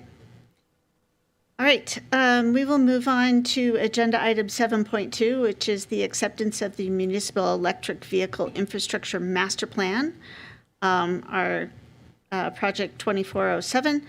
And just looking at the time, Scott, how long of a presentation do you have for us? I'm going to try to keep it 15 minutes or less. Okay, great. We'll hear presentations, see where we are, and we will take a short break afterwards. Thank you.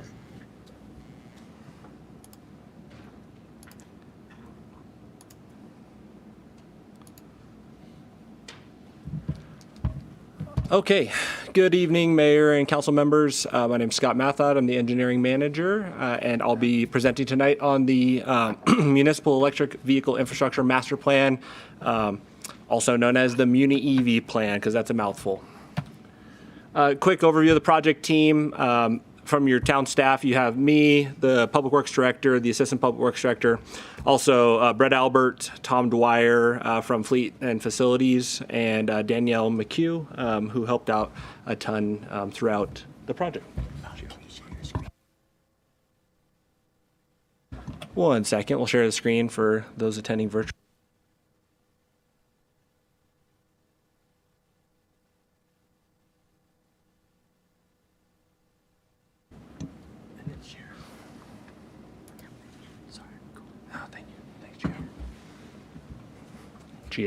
Gio's doing great. Gio's jumping right in. Thank you, sir. Thank you, Gio. And then we also have DKS was our consultant on this. We have Gerbir and Mike in the audience as well. If there's any questions that come up during after the presentation, they'll be available for that as well.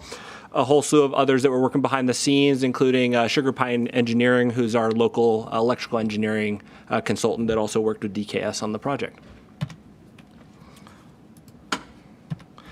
So overview of the project goals. This was actually, it was approved by Town Council last May to move forward with this Muni EV plan. There were 3 goals: providing clear, actionable guidance to transition the town's fleet to zero-emission vehicles, to stay compliant with the state of California's requirements for transitioning our fleet to electric vehicles or zero-emission vehicles. And then the third was the goal to support the town's long-term net zero goals established by Town Council. So overview with a nice flow chart of the fleet transition plan is that the town, at the time that we were doing the analysis, it continues to grow almost every day or every month at least. There was 194 total assets. There's 141 of those that were included in the fleet transition analysis because 53 of them either retired, surplus, or some other reason were not included in the analysis. I'd also like to mention attachment 1 of the staff report is the entire Muni EV plan, and all of this information is available in there. If you look down at the bottom left, there are 50 town fleet assets that are subject to the California state requirements. So 50 of them there in that nice table. And then there's 91 that are not subject to that, whether they're just outside of the compliance regulations of the state of California. So the main regulation that we're describing, there's actually 2. The Advanced Clean Fleets, or ACF regulation, and there's the ICT, which is the Innovative Clean Transit requirements, which is obviously for our transit operations. For the ACF, there's 2 compliance pathways that each municipality can choose. One of those is called the purchase pathway, which is the top one, the one called model year, which requires the town to purchase a certain amount of vehicles, new vehicles, every year based on a schedule that they've outlined. The other one is a milestone option, which is having a certain percentage of your fleet be zero-emission vehicles at certain milestones along the pathway. So there's a lot of information there on that that's obviously presented in the Muni EV plan. Currently, the plan meets both the milestone option and is also satisfying the purchase milestone, or the purchase pathway as well. So I'd like to quickly mention that our consultant did the best they could at trying to figure out how could we possibly electrify 9 snowblowers. These are our large ones that cut our banks back and everything. There's no comparable existing EV equipment or anything on the near far term horizon. Massive energy load requirements for that, about 4.5 megawatts per day, which is absolutely huge. Those are like city numbers. And then The fleets, another option would be we could double fleet size to accommodate any kind of downtimes, and then additional battery weight on certain bridges might be issues. So a lot of issues with snow blowers. The team did the best they could, but ultimately those are also excluded from the transition. Just a brief overview for those of you that aren't as familiar. The different charging station types that we were looking at are kind of a combination of level 2 chargers and level 3 chargers. Level 2 chargers are not trickle chargers, those are level 1s, but kind of the intermediate. They take hours and hours to charge a vehicle. The DC chargers are your typical level 3 Tesla, Rivian, Electrify America, the ones that charge in an hour or so. So it's a combination of all of those to provide the most efficient system that we could provide for the town, which is also the most cost-effective system. The overall charging strategy that's presented in the plan is a shared level 2 and DC charger system where kind of on a rotating cycle during dwell times, which is when the vehicles are not being operated, typically at night for most vehicles for the town, that they would be charged during those dwell times. The analysis included, it was vehicle by vehicle to determine how much energy was needed for each type of vehicle based on, usually based on the mileage that they are being used per year and converting that to an electrical demand. So it's a very, very detailed analysis of each vehicle type. And all of the options that are shown are enough to meet all the charging needs for the entire fleet. So we'll kind of go into what that might look like in a couple slides. Last May, Council also directed staff to pursue inclusion of employee/public charging availability at the 2 facilities. So what we're looking like for that would be about 14 ports at Town Hall and about 6 ports at the Courtyard. This would, again, kind of operate like our current charge point chargers out front, where just on a rotating cycle, as your vehicle finishes charging, you could move it. Each employee wouldn't need to charge every day. Most commutes are much less than what you'd need to charge every day. So it's like a once, maybe twice a week for most folks. And we can go into any more of this as I finish up the presentation as well. So I'll do a brief overview. A lot of information on these slides. Again, these are all included. I think it's Appendix A of the Muni EV plan. There's 2 phases proposed for Town Hall. Phase 1 is a near-term improvement, which is the blue chargers are existing ones, and the red chargers are what would be proposed as part of Phase 1. This is all done within the existing electrical capacity of what we have on site currently, so no like new transformers and grid upgrades that we would need for this one, and trying to keep the chargers as close to the building as possible to be more economical, not a bunch of trench runs far out. So that's Phase 1. Phase 2 would be Phase 1 included with the existing, so all of the blue plus additional red chargers out there kind of in the back parking lot area to help support kind of the full build-out needs of a fleet transition and the employee needs. Over at the Courtyard, we have 3 phases just because of the equipment being transitioned over there. Phase 1, we currently have 2 chargers over there. Those are the blue circles that you see. So a handful of additional ones as part of Phase 1, again, on the existing capacity for the electrical capacity over there. Phase 2, additional chargers in the north building as well as outside of the main building where all the fleet maintenance is occurring, and then one in the south building. And then long term would be kind of full kind of chargers on all the walls, really available for all pieces of equipment wherever they're needed there in both buildings. The way that the analysis kind of looks at it is both on a year-by-year basis, but also in kind of blocks of time. So like a near term is the first 5 years, midterm 5 to 10 years, and then long term is that 10 plus years, kind of full ACF and ICT alignment at that long term, kind of the near term of the long term, 10, 11 years, with net zero goals happening further out of that towards the 2045 timeframe.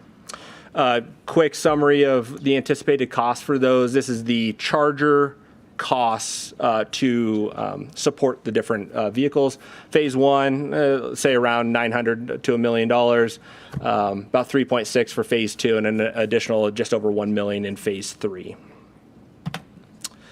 The vehicle capital expenditures, this graph, hopefully is pretty helpful. The left graph shows this is the investment needed for just to meet the ACF requirements in the next 13 years. So about $8.5 million for that just to meet state requirements.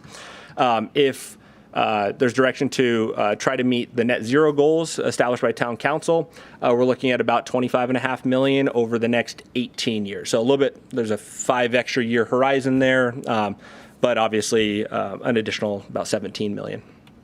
I'll caveat that neither of these numbers, these are not a delta of what we're currently proposing for ICE vehicle replacement, gas and diesel vehicle replacement. This is strictly just if we were just going to buy new EVs, these are the costs that we're looking at. And real quick, that ICE vehicle replacement projection is running around 1.1 million per year. That's correct. Currently? Yep, okay, that's thank correct. you.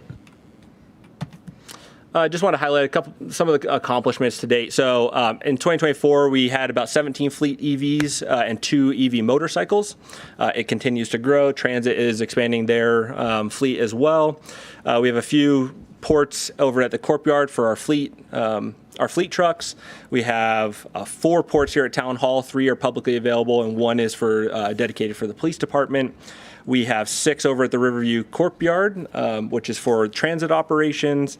And then also at our mobility hub, we just approved the 2B contract tonight, but we have 2 DC fast chargers. Those are for town fleet vehicles. So those are en route or during the day for transit vehicles, PD vehicles to top off during the day. And then 2 dual port charge point chargers that are available for the public.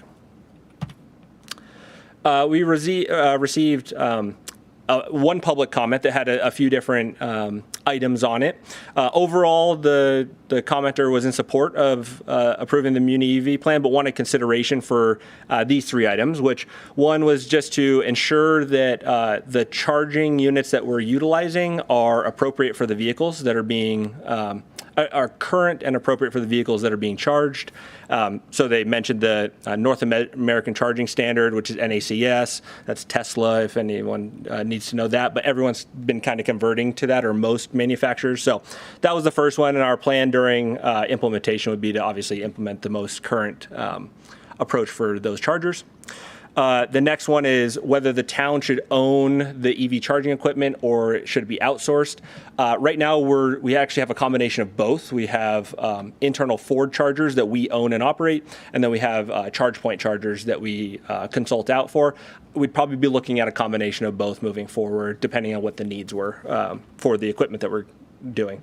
And then just a mention of the employee charging. This public commenter thought that it would be appropriate for the ones that are charging to pay for the cost of what they're getting, both the energy and the equipment that are being installed. So really no subsidy by the town, I think, is what they're describing. So in the staff report, there were a few requested council direction. I'm running up on my 15 minutes right now.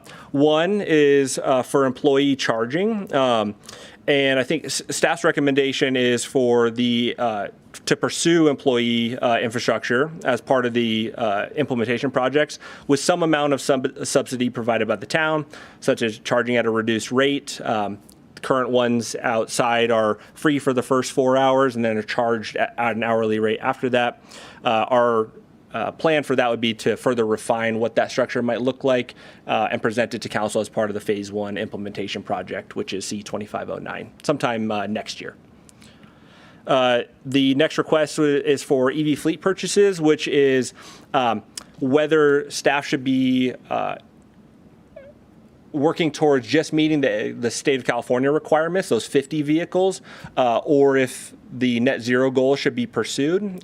Staff's recommendation is to spread the cost of those net zero goal vehicles over 18 years, to continue to pursue them on an annual basis, starting now, continuing now like we have been, rather than kind of putting a pause on that and potentially having a large balloon payment somewhere down the road when we decide to do that. So the last one is for fleet repurposing of the gas and diesel vehicles. Currently, say a police vehicle is ready to pull out of police service, it's usually repurposed as a pool vehicle. Whereas there's two options. One, either we buy 2 new electric vehicles and bear the cost of that, or we repurpose that vehicle and continue to use it as a pool vehicle. Staff's recommending to continue to use it as pool vehicles to just manage vehicle expenditures. So, okay, last slide. Staff recommendation tonight is for council to accept the municipal electric vehicle infrastructure master plan and provide direction to staff as outlined in the staff report. And as I mentioned, I'm definitely available for questions, and we have DKS available for questions as well. Thanks for having me. Thank you, Scott. I have to say you did an excellent job consolidating that very dense report, which I commend you on. Normally, you go through reports and there's like whole blocks of things that are repeated, so you can scroll through kind of quickly, but not this one. It was it was very meticulous and a lot of information in there, so thank you for that. I think we will have robust questions, so I would like to take a very quick 5-minute break, if that's okay, and then we'll jump into council questions. All right. We are adjourned for 5 minutes.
Okay, we're going to reconvene.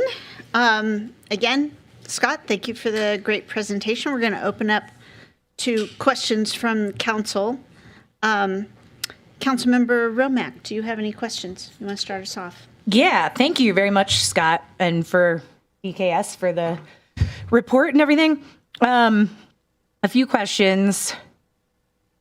I think you said it, but I'm just clarifying. When you were going through showing the charger maps in phase 1, phase 2, when we would move to phase 2, that would require some electricity upgrades. Can you just touch a little bit on that?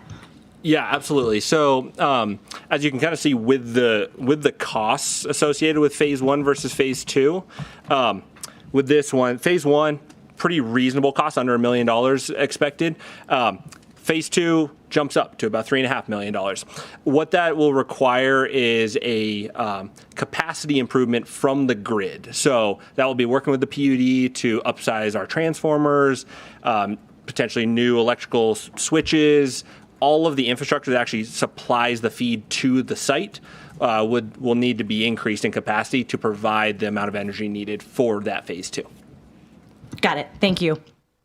And then talking on the chargers again, and you highlighted the public comment we received on suggesting maybe not own all of the chargers, and you say we do a mix now. I would assume there's a big cost difference between when you own the system or not, or explain a little bit of benefit, pros and cons of both, kind of. Sure. Okay, so currently you're usually buying the equipment no matter what. It's really the long-term operation of the equipment that you're outsourcing usually. So and it comes with a third-party contract to maintain them. If something goes wrong, we just call them, versus the in-house maintenance and potentially sending them off or whatever it might need to be needed. But the overall cost of the equipment usually is similar between the two. There have been in the past opportunities where EV charging providers have wanted to get their chargers at certain locations and wanted to subsidize projects. My understanding is that is becoming less and less of an opportunity just as the market gets more saturated. So that, again, right now we have a combination of both: Ford chargers in-house, ChargePoint chargers external, that's functioning well for us. Got it. Thank you. And then kind of on the questions for council, the one around potential subsidy for employees, and I should have asked this in advance, and I apologize. Do we know if other jurisdictions offer any sort of benefits like that? And if we don't know that, that's totally fine. Or maybe if I think that the DKS report had mentioned that there is sort of a mix of what occurs. I'm not sure what specific jurisdictions, but there are some that pay for electricity and some that don't pay for any of it. So I think there's a mix, and maybe DKS wants to answer that more thoroughly. Well, they're answering, I'll just add, we were able to pull some data, and for the 3 charging ports that we have out in the front that are available to staff and the public and our fleet, for the first 4 hours being free, it's roughly costing us around $20,000 a year. So for some context around that. Sorry, thank you. Go ahead. Good evening, everyone. So there's cities like City of Elk Grove, they are trying to do somewhat like a flat fee rate structure. So it either it's like up to like $4 or $5 for a session, but that means like there's like up to 6 hours, not more than that. But there's other cities in Bay Area where they do like a 20 cents just to offset how much electricity cost is coming in from the PG&E side.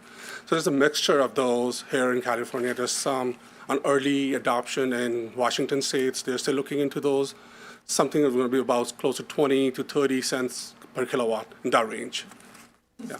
Got it. Thank you. That's great. Just to hear some examples of other.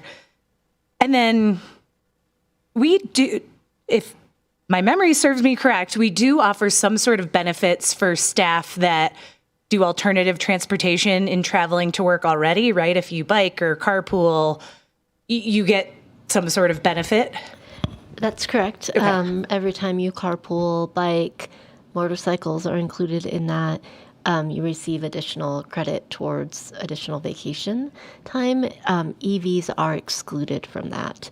So that was based on an equity issue, and that not everybody could afford an EV vehicle, and it was a bit of a barrier in some cases. So the EVs don't qualify for the additional vacation time. In lieu of that, they do get the 4 hours of free charging, just like our public is offered with the 3 stations. Great, thank you. The goal of the alternative transportation credit program, when it was established, was well before the EVs came onto the market, and the goal of that program was to reduce single occupant vehicle trips, not necessarily to reduce like greenhouse gases. So the initial purpose was to get rid of single people in their car, which is why motorcycles are on there and EVs are not. Got it, thank you. And those are all my questions right now. Thank you, Councilmember Romack. Councilmember Pallavi, any questions? Sure. Councilmember Zabriskie? Councilmember Zabriskie, do you have any questions? Yes, so our bargaining units are fine with this subsidy, this form of compensation for employees who drive EVs? I'm not sure if I understand your question, but the free 4 hours of charging is available to the public as well as our employees, and for obviously our fleet, we can charge longer than that. But it's not something that we negotiate with the bargaining groups, nor is it something exclusive just to the employee group. All right. And then this is undercutting what the commercial providers charge. Have we gotten any complaints from commercial chargers that this is unfair to their free market system? We haven't gotten any complaints. The town is paying for the electrical and the service. We're just not passing that through to the customer, whether that's an employee or a member of the public. Okay. What percentage of the use is employees and what percentage is by the general public? We don't have it broken down by that. We could tell you what our fleet usage is. We don't have that tonight. But that data we could get a general idea of because we have the passes for that. But the employee versus the public parking breakdown, we don't know. It's just 4 hours free for whoever's using the station, and then they're charged after that if the vehicle isn't moved. I'll say anecdotally, just observing, I think it's a pretty even split. I know when I'm here on the weekends, there's members of the public that come and charge while they go up to Rayleigh's, or, I guess I don't know where they're going, but they do come and charge their vehicles. It's used quite frequently, actually. Okay, thank you. Those are all my questions. Great. Councilmember, Vice Mayor Henderson. Okay, thank you. I have just a few as well. My first is just what funding sources, state or otherwise, exist right now to electrify and meet the state's minimum requirements as we transition our fleet? Maybe DKS could provide a little bit of context. So currently from the federal side, there's not much going on. But then there's some. Placer County has they support up to 10 to 15,000 per project as well. Right now, that's one funding available, and I feel like PG&E has some. But then with PUD, I think they try to mimic that per vehicle. There could be some coming out in potential, but currently there's just a Placer County. That's the main one that's out there. And we're not seeing much from the state to incentivize. It's just you have to meet the mandate, but they're not providing incentives to support jurisdictions to electrify their fleets. For now, yes. Okay. There's, I just want to add, there is a new subsidy coming out, but it's for I think just one EV that's from the state that I think is coming out very shortly. So that's something to be aware of. Also be aware there's an appendix in the plan document. I can't remember which number or which letter appendix, but that covers funding. So there's a very detailed discussion of funding opportunities in the document.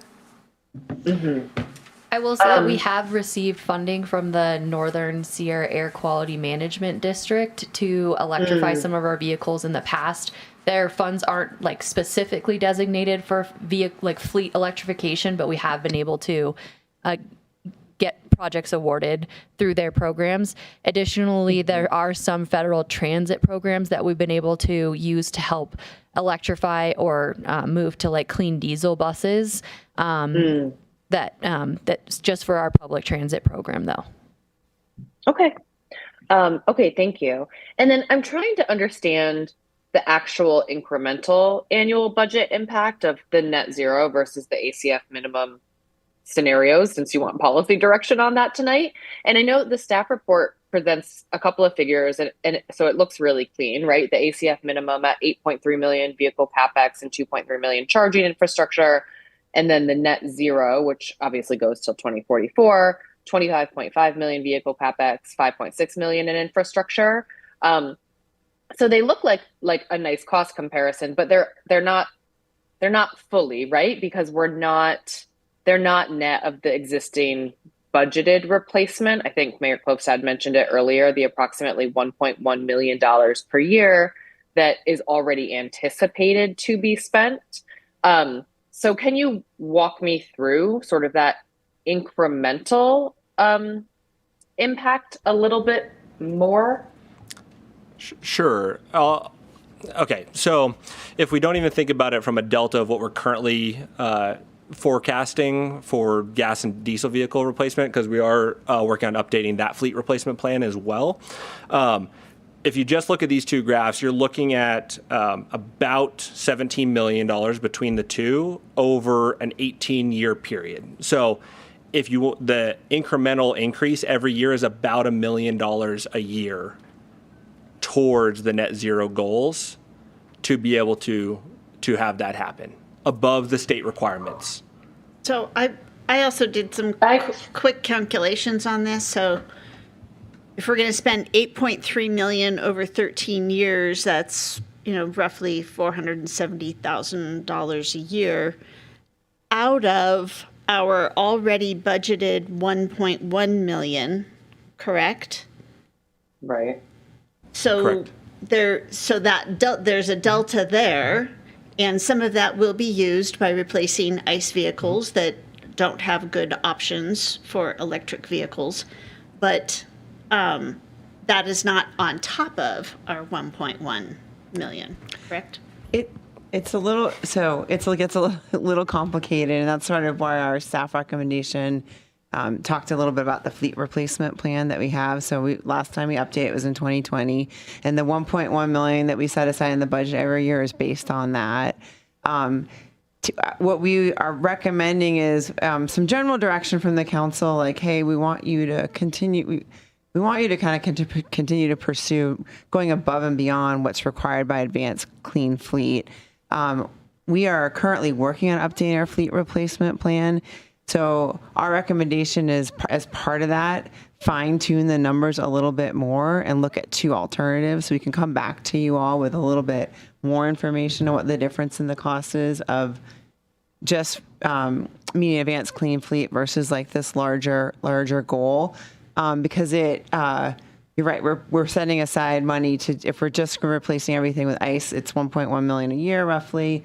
What these charts don't necessarily reflect is, especially in that, over that time period, there will be times where we're going to, like, for example, we're purchasing some sand trucks and the technology is not caught up. So there's going to be like a first phase where we're going to continue to buy ICE, the internal combustion engine vehicles. And then like the next time that we replace them in this time period, they might become EV. Does that? It does help, but I can see, because I was struggling with the same thing that Vice Mayor Henderson is struggling with. Another way, Courtney, that I kind of calculated this was at $1.1 million a year over 18 years, we've already budgeted almost $20 million. Now, some of that is going to go to an ICE vehicle, but if we go for the aggressive plan, most of it's going to EVs. Correct. Okay. Right. And I think I was trying to understand, and I think we can't quite fully get to that incremental cost tonight is sort of where I'm landing, because this is like very naive math that I did similarly as well, right? Is like that 1.1 million a year, 18 years, 2027 to 2044, 19.8 million baseline spend already contemplated. So that 25.5 million to get to that net zero, well, the incremental cost might only be about 5.76 million if we are already contemplating 19.8 million in spend. That makes a lot of assumptions that aren't going to be true, right? Like a flat 1.1 million over 18 years assumes constant annual baseline spending. That probably doesn't match how we're actually going to like the plan and purchasing. And then I noted that the Appendix B gives individual EV replacement costs per vehicle, but it doesn't give a parallel like ICE equivalent cost column to net against. So it sounds like the real incremental number can't actually be calculated from what we have tonight, but that could be part of sort of the additional like analysis that is done, I guess, or could be part of additional analysis. Am I thinking about that right? Because I was getting really stuck on the incremental cost. I was like, I can't figure this out. Yeah, I think we have not done the calculation to determine the delta between the two very different tracks. It can definitely be done. Obviously, we do our vehicle capital expenditures during our annual budget process. So I think that's something that we could prepare prior to the budget cycle next year to help council decide where to allocate funds towards the vehicle replacements. Yeah. I mean, now I'm getting into deliberation, but for me, that would obviously be helpful because we're, being asked to give direction and there's a lot of funding involved in those directions, obviously. Okay, let me move on to just a next question really quick. Do the 25.5 million and the 5.6 million, those figures already assume zero federal tax credit support, given that those tax credits were eliminated in 2025 and 2026, right? That's correct. Okay. Do we have any funding strategy and timeline for that closing that 3.7 million phase 2 gap? It's currently shown as unfunded in the C2509 project. Okay. So not as of today. We do not. Okay. And that 5.6 million infrastructure capex, does that already include the electrical capacity upgrades that might be needed, or would that be a separate future cost? So the 5.6 is inclusive of all of the phases of the infrastructure implementation, which would include the capacity improvements needed for phase 2 and phase 3. Okay, thank you. Last question. Just what is the sort of strategy to ensure mechanic EV certification keeps pace with vehicle deployment schedules?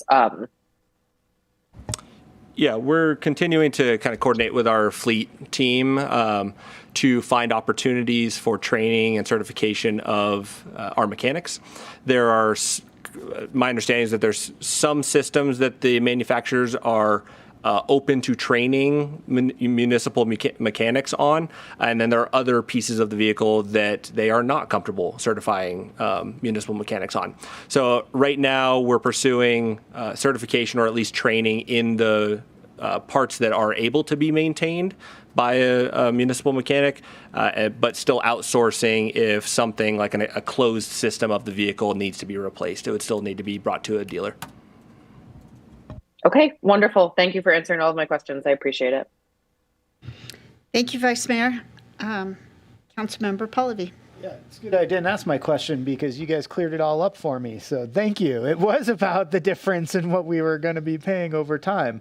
I don't think I have any other questions that have not been addressed.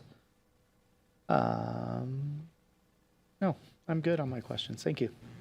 Great, thank you. And I want to thank staff and our consultant team for answering my questions in advance. I apologize for they were in so late, but as I said, it was a very robust report. I underestimated how long it would take me to get through it. Again, very detailed and really appreciate the amount of information and be given that we have so many unknowns. So I'll just kick that off. I don't have any additional questions. I just want to say we have a vision of where we want to go, but there's so many unknowns, as we just discussed here with some of the questions of how do we know how many ICE vehicles we're going to have to buy between now and 2044. We just don't know because the technology has not matured to the point that we need to in order to be able to understand that. All right, so with that, I will open this up to public comment. Seeing none, I will close public comment, bring this back for deliberation. I have a lot of points that I would like to make, but I will save those. Councilmember Romack, do you have any commentary? I can be brief. I really appreciate the report. Thank you, staff, for all the time and effort. Yes, it was robust, so it also took me longer than I expected when I first looked at the agenda packet. On council direction on these three, thanks for putting these up. Employee charging, I'm definitely open to exploring some amount of subsidy. I don't think it makes sense that the whole cost is free, but some sort of subsidy makes sense. And I asked the question about other alternative transportations just because we do provide a benefit to other folks who are kind of doing their part to seek out alternative transportation, reduce greenhouse gas emissions. So it would make sense and be in alignment in my mind that there would be some sort of subsidy for staff charging. Definitely think we should continue to pursue local net zero. We have established that's a priority in our community. And planning for the future investment now, so that way we're not stuck with a big bill later, I think is important. And then also happy to go along with staff's recommendation to continue to evaluate repurposing vehicles. I think that makes the most fiscal sense at this juncture. So I would go with staff's recommendation on all three. Thank you. Thank you, Councilmember Romack. Councilmember Zabriskie. My concern is a minor one, and it was the third point raised by Mr. Dewey, and Councilmember Romack alluded to being comfortable with some subsidy. And I'm not sure I agree that any subsidy would be appropriate, because I don't really know that the subsidy would make a difference in a person's decision on whether to acquire an EV. And otherwise, these services are being provided in the commercial arena. And so staff's going to come back, I guess, with a pricing proposal. In advance of that, I think they need to scrutinize, try to quantify what is really the benefit. Is it just a perk for owners of private vehicles that want to spend the time in town hall to take advantage of that subsidy? Or maybe we should just make it a convenience but charge at the same price as occurs commercially. And thank you, Councilmember Henderson Courtney, for your questions. Those are that's the big issue. Thank you, Councilmember Zabriskie. Vice Mayor Henderson. Okay, wonderful. Thank you. So on employee charging, I want to, I guess, be a little bit explicit. I feel like there's two issues at hand for me with this: fairness across our employee base, and also modeling the behavior that we're asking our fleet to adopt. And I just wanted to really call out and thank staff for flagging the equity considerations with this, because the charging subsidy does only benefit employees who can already afford an EV. So it's not going to function like a broad benefit. It's more like a perk for higher paid staff or staff who can afford to purchase an electric vehicle. And then I would say, in part to Councilmember Zabriskie's point on the incentive point, charging cost is a small fraction of total EV ownership cost. So I would hypothesize that at where we are in the market in California in particular, a subsidy is unlikely to be what actually gets someone into an EV. It's not going to be the thing that gets someone sort of over that purchase price, which can be quite high. So I support the staff recommendation to come back with, I guess I don't know if it's like scenarios, some options, I guess, related to what this could actually be. I will say now that I don't think I'd be comfortable like locking into necessarily a fixed percentage. I'd love to see whether there's a mode neutral commute benefit that doesn't only reward EV owners, or maybe there's a small flat credit rather than a percentage. Those are just sort of my current thoughts on making sure we're balancing, like, again, the model the behavior that we want to see, and model with like very real equity considerations for all of our staff at Town Hall. So that's where I'm on employee charging. EV fleet purchases, I am also aligned with the staff recommendation to continue the pursuit of net zero goals and planning for this. I would really like to understand the incremental costs that we've discussed this evening. I think that that's really important, and that actually feeds right into the next one on fleet repurposing. Again, that appendix, like if it could show the costs that I was suggesting earlier, I think that would be really, really helpful. I do agree with evaluating repurposing vehicles on a case-by-case basis, because I don't want us to get into a scenario where our vehicle capital expenditures are just so astronomical, and with not a very robust grant funding landscape at this moment in time, I don't want to just have the general fund sort of become, I worry about the general fund. I don't want it to constantly be gone to for these types of things if we need to, fill funding gaps, basically. Thank you, Vice Mayor. Okay. Councilmember Pallavi. Yeah.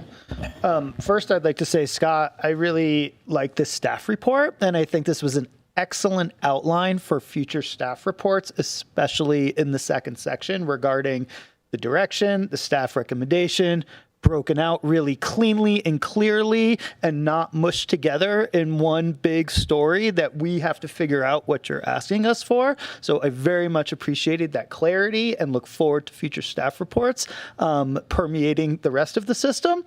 I wanted to start with that.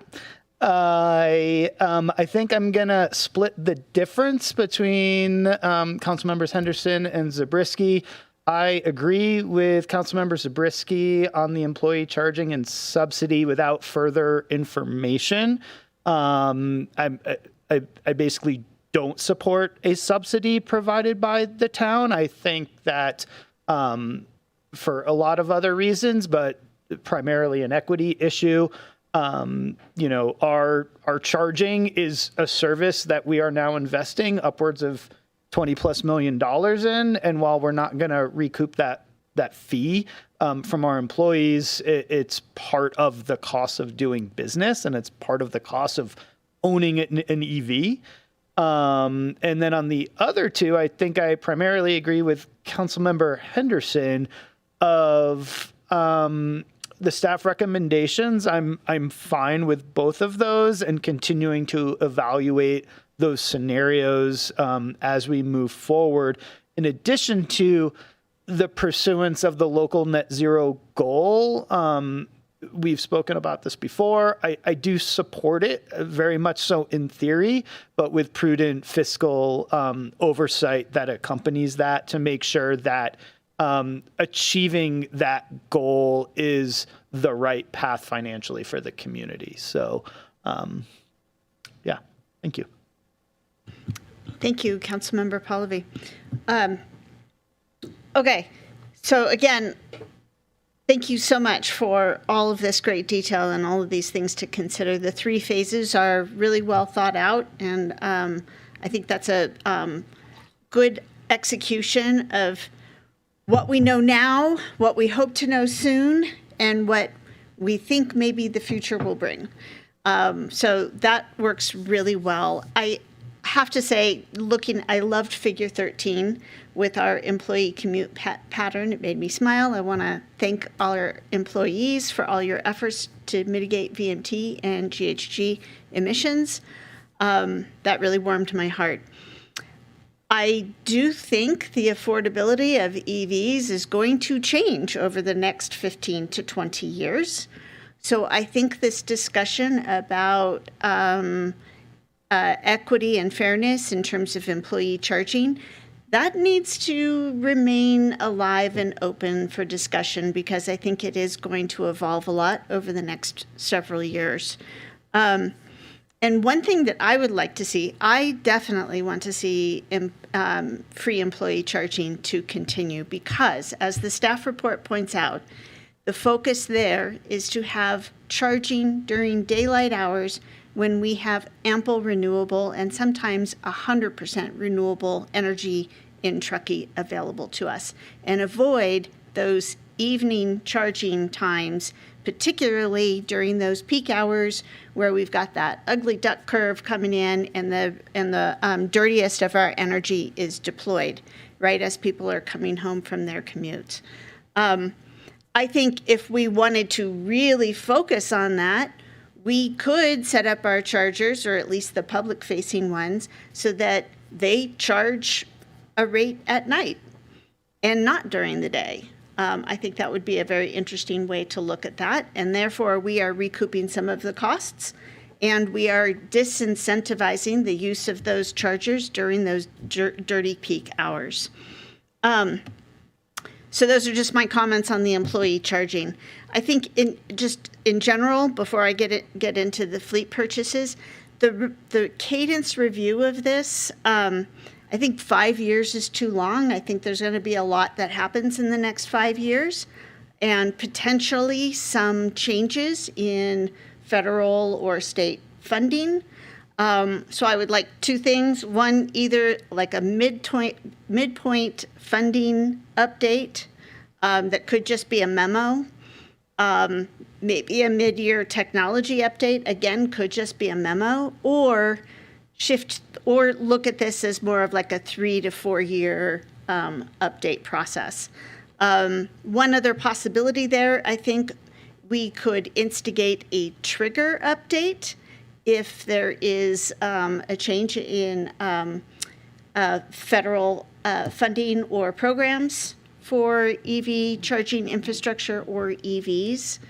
So I think that that trigger of federal program change could also suffice. So any of those I would be happy with, but I just think putting this aside for 5 years, too much is going to change in that period of time. And we definitely want to deploy the software to manage our demand charges. That didn't seem to be a question, so I'm glad we're going forward with that. The demand charges can be really significant in terms of our overall costs, and I kind of doubt that we're managing that right now. So as we deploy more of those, our potential to increase our kilowatt per hour cost due to those demand charges goes up significantly. So I think that will be really important in this grand scheme. So back to this, the fleet purchases, I am very excited to support the pursuit of our local net zero goals. I really stand tall and strong on that commitment, and I know we have great support for that in our community. That being said, the fleet repurposing, I think staff has done an excellent job evaluating that on a case-by-case basis. I trust you to continue to do so.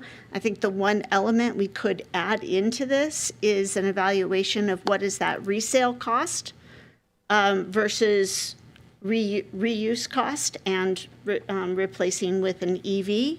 So if that could just be included in the calculation, because particularly some of the equipment that we sell, I think could sell at a high value because we don't run it into the ground like many other people do. So, yeah, And I do see that I know there were some concerns in comments from the public about the sharing of EV charging stations, and in my experience right now, even with the technology of the chargers today, there's robust opportunities for notifying people when their charging time is up or when their charge is full, and so that rotation just happens rather easily. It's not difficult or awkward. So those are all of my comments. Do we need to do a vote on this, or are you just taking our individual commentary to vote? I have noted your individual commentary on those, Okay. the staff direction, so thank you. This does not need a formal vote and adoption, or does it? It just needs, the staff recommendation is for council to accept the Muni EV plan. Accept it with all of our commentary and feedback. Okay, fabulous. So with that, can I have a motion to accept the Municipal Electric Vehicle Infrastructure Master Plan?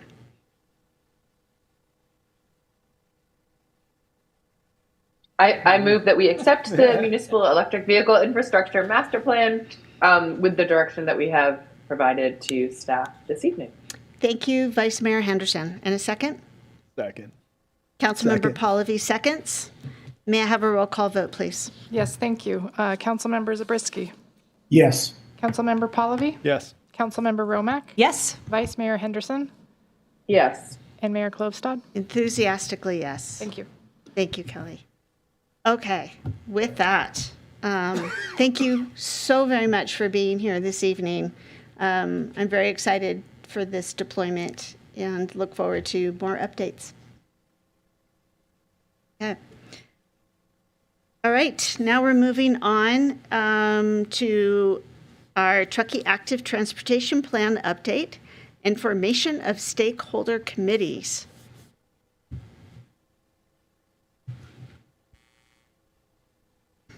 And Danielle, welcome to the hot seat.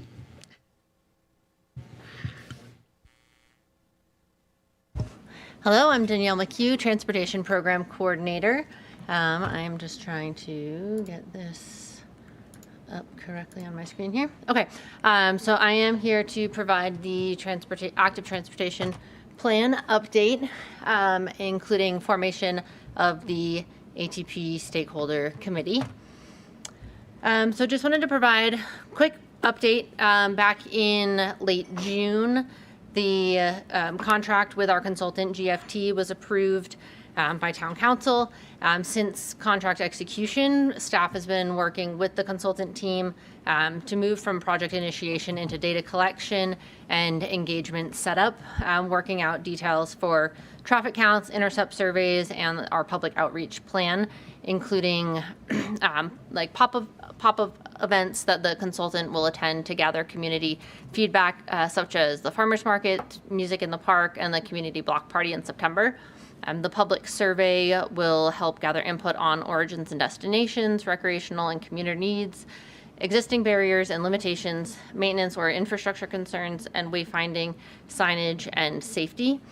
So that's what we will be working on, throughout the late summer, fall, through probably the end of the year. Right now, tonight's discussion item is an update on the approach to form the stakeholder committee in advance of solicitation. So just why do we form stakeholder committees for projects like these? We really want an implementable plan. So first, we want the local perspective and to really ground truth, safety, access, and daily travel challenges from the community as a whole. And we know that our stakeholders will have just a lot of good feedback for us. And then we want to make sure that the plan is implementable by addressing right-of-way, utilities, permitting, maintenance, and funding challenges that we may run into early on by involving the stakeholders. So same thing with shared ownership. We just really want to build alignment among the agencies, organizations, neighborhoods, and future partners. And then we also want to make sure that we have continuity between milestones and provide focused feedback between the pop-ups, surveys, and the larger community meetings, and between council check-ins as well. So we really want like just a good group of our stakeholders to help inform what we're going to be doing. So the proposed stakeholder committee is up here on the screen. This was in the staff report as well. It is a pretty large group, but we want broad representation to reflect community experience as well as the implementation responsibility mentioned on that last slide. And then although it is admittedly a large group, staff and the consultant team will establish proper management tools such as setting ground rules and expectations and a clear mission in order to ensure that the meetings can be efficient, effective, and operate in a collaborative environment. So our next steps, we are going to, following approval of this agenda item, staff will release the request for interest to solicit interest from at-large community representatives. And then we will review the applications, prioritizing neighborhood, various user groups, and mobility, accessibility perspectives. And then once the stakeholder committee is formed, probably late fall is when we will have the initial TAC, which is the Technical Advisory Committee, and the Stakeholder Committee meetings, and then the broader public outreach opportunities will actually begin in the next couple of weeks. So this will include the town-hosted block party in September, Truckee Farmers Market, then probably a music in the park. Also, because Truckee Thursdays is done for this summer, we'll also have another round of engagement in the next spring, summer. So Truckee Thursdays will be an opportunity. And then we'll also have a public survey that will be going out where that can be in person at some of these events, but also an online survey that people can fill out with an interactive map where they can comment and drop points on a map to show where they want to see improvements. And that will stay open through the end of the year so that we have summer, fall, and winter data. And then we'll have a couple of larger public workshops at key milestones. We really only expect to have about 2 of those throughout the project. And then staff would just like to note that as the ATP is developed and begins implementation, additional resources such as a designated trails engineer funded through Measure U may be identified to advance priority trails and trail connections identified in the plan. Staff will continue to assess this need as the ATP is developed. And then I also want to make note that we have received a few public comments since the agenda posting in support of the trails engineer position. And that is the conclusion of my presentation. Thank you so much, Danielle. So let's go to council questions. I'm going to start this time on the screen. Vice Mayor Henderson, do you have any questions? Just one, maybe 2. So the selection of 7 at-large community members, there are different, I guess, sort of metrics that the staff report references, like geographic diversity or community diversity, however you want to say that, and other things. And I'm wondering if there's any at-large selection rubric that's going to actually be published before applications are reviewed. Oh, we did not have a plan to have an actual rubric. The idea is that we definitely want that geographic diversity. We kind of contemplated having HOAs and specific neighborhoods called out, but we figured that we would leave it a little bit more open and see what applications we got, hoping to have that representation.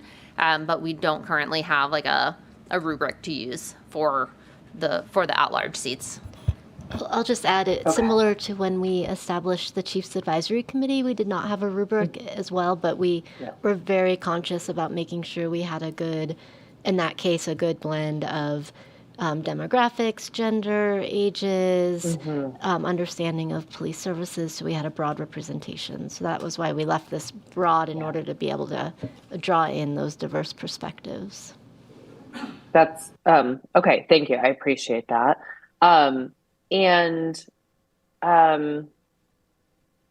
I think that's actually it for questions right now. I'll have a couple comments and deliberation. That's it. Thank you, Vice Mayor. Councilmember Zabriskie, do you have any questions for staff? No questions for staff. Thank you, Danielle. Councilmember Romack? I do have one question on the proposed kind of slate of the different organizations. I don't think we included any folks who maybe have mobility challenges. And was that contemplated, like High Fives or Achieve Tahoe or Tahoe Ability Program or something where people might use trails differently? That was not directly considered. And again, we're kind of using those at-large seats to see what we get from the community. Thank you.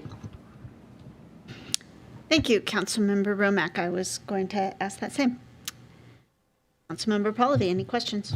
Yeah, just two quick ones. Kind of in the same vein, and apologize for maybe being a bit repetitive, but how will we, I guess, short of a rubric and, seeing that like in item 6.8, we just approved almost $1 million in cost sharing with an HOA that will probably make a public comment, but clearly has a vested interest in our Trails and Bikeways master plan.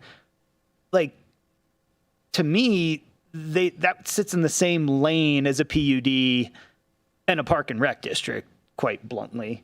And while I can save this, I'm just wondering like how they didn't make that cut, I guess. I'll follow up on two of the questions. So we did, as we were thinking about different trail users, the SEER, Senior Services, Hospital, and the school district were identified as hopefully bringing some broader perspectives about different ability levels and use of those trails. To your question, Councilmember Romack, in terms of the HOAs, we did start with a list, as Danielle alluded to, in the neighborhood at-large perspectives, and it was listing Tahoe Donner, Glenshire, Gray's Crossing. It went through Sierra Meadows, and then you start delving into, well, we didn't list Donner Lake, and do we need to identify that? And what about Olympic Heights? And what about Armstrong Track? So we broadened the number of groups in order to try to bring in as many perspectives as we could. I think we envision either a Tahoe Donner staff person or community member being part of those 7 at-large positions. At this point, the committee is quite large. If you want to add specific designees, you can. It is going to become difficult to be very challenging to schedule meetings with this number of people and to manage them. So I would just ask that you keep that in mind, that we weren't excluding Tahoe Donner. We were trying to provide an equal representation amongst all of our HOAs in areas in town.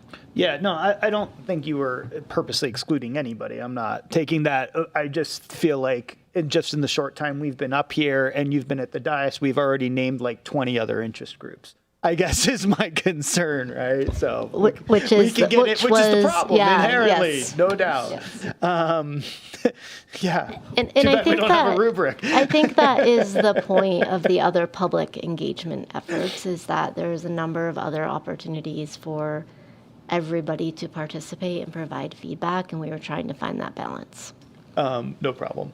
Quick other question. We received quite a bit of public comment, people who obviously read to the last sentence and paragraph of the staff report to that future consideration. I also appreciated that statement. And my question to staff is, we know we're pursuing this ATP. We're going to have a whole bunch of capital projects that come out of this. We know we've already passed Measure U.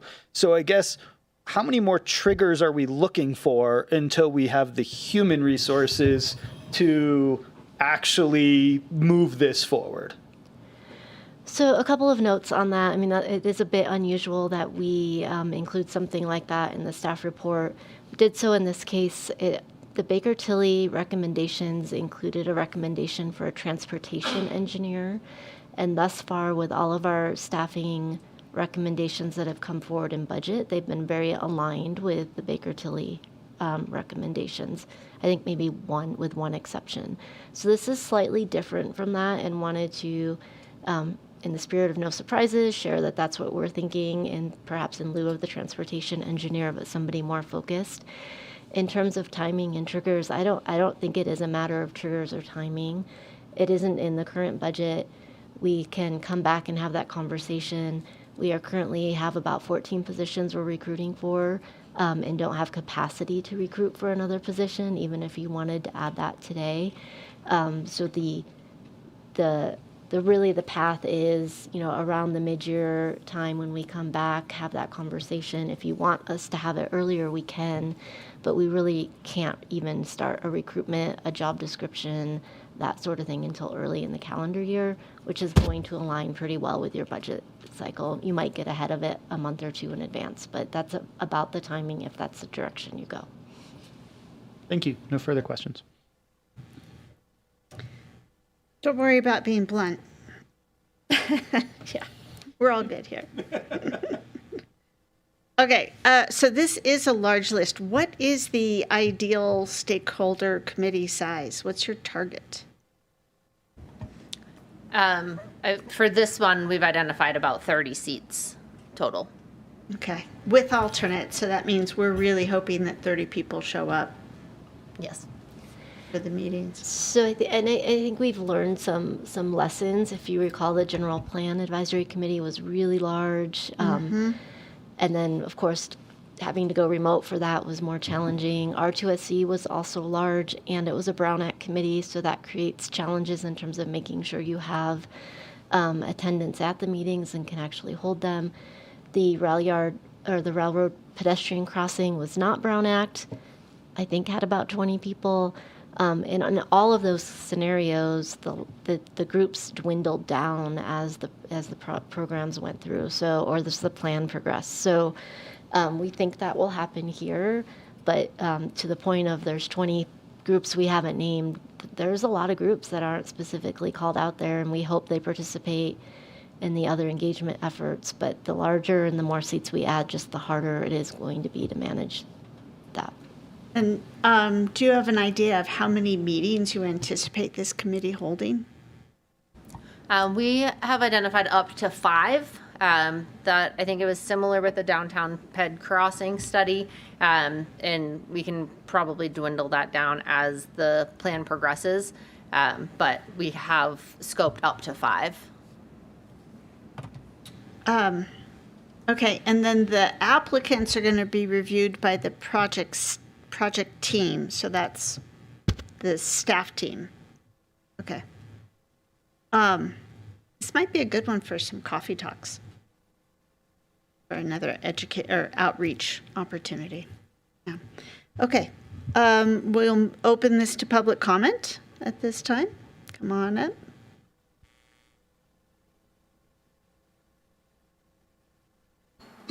Good evening, Mayor Klovstad and Council. My name's Annie Rosenfeld, and I'm the General Manager. It's nice to be on this side of things, but the clock is ticking.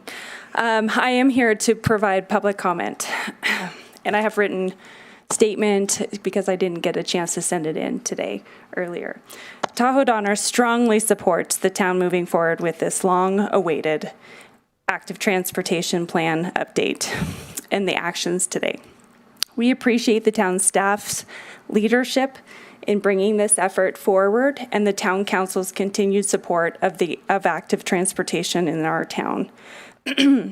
We also strongly support the formation of a stakeholder committee and the internal technical committee, and are looking forward to participating in, I'm just going to say, a committee. It can be the technical committee or it can be in the stakeholder committee. Tahoe Donner recognizes the ATP is an important opportunity to build on the town's existing trails and bikeways master plan and the significant investments in trails and bikeways in the town and the greater region. More importantly, we see the plan as an opportunity to create a broader, overarching framework for active transportation throughout Truckee. A framework that aligns the various plans, studies, projects, and recommendations related to pedestrian and bicycle transportation, connectivity, and safety. Additionally, we see the plan, and especially the stakeholder groups and the committees, as important opportunities to share knowledge and strengthen the relationships among Tahoe Donner, the town, and all the other participants in those committees. The active transportation plan will identify gaps and opportunities, establish priorities, provide consistent framework to guide future decision-making, partnerships, investments, and grant funding. Tahoe Donner hopes the plan envisions a trail system that benefits and connects all of Truckee's communities, all of the subdivisions. From Tahoe Donner's perspective, that broader view is particularly important. Tahoe Donner is certainly a large-scale residential community, but our role and our responsibility in this effort cannot be reduced to an HOA or a neighborhood stakeholder. With more than 5,000 acres of open space, Tahoe Donner is the third largest landowner in Truckee. The association owns and manages an extensive trail system and recreation system. It has its own trails master plan that identifies existing future connections. One of the priorities of the plan is to connect Tahoe Donner to trail systems beyond Tahoe Donner's border. Building on our historical partnership with the town and our recent approval of the Class 1 reimbursement program, we intend to improve the connectivity. I just want to follow up. There's a few more items, but most importantly, I need to message to the town that we want to make sure that our plan and Tahoe Donner is included in the active transportation. Previously, Tahoe Donner has signaled that we did not want to be participatory in the bikeways and have our mapping in the plan. And it's really important that we are included in this plan this time. And finally, the proposal to establish the trails engineer, we heartily support that in advance of the plan being finished. Thank you. Thank you very much, Annie.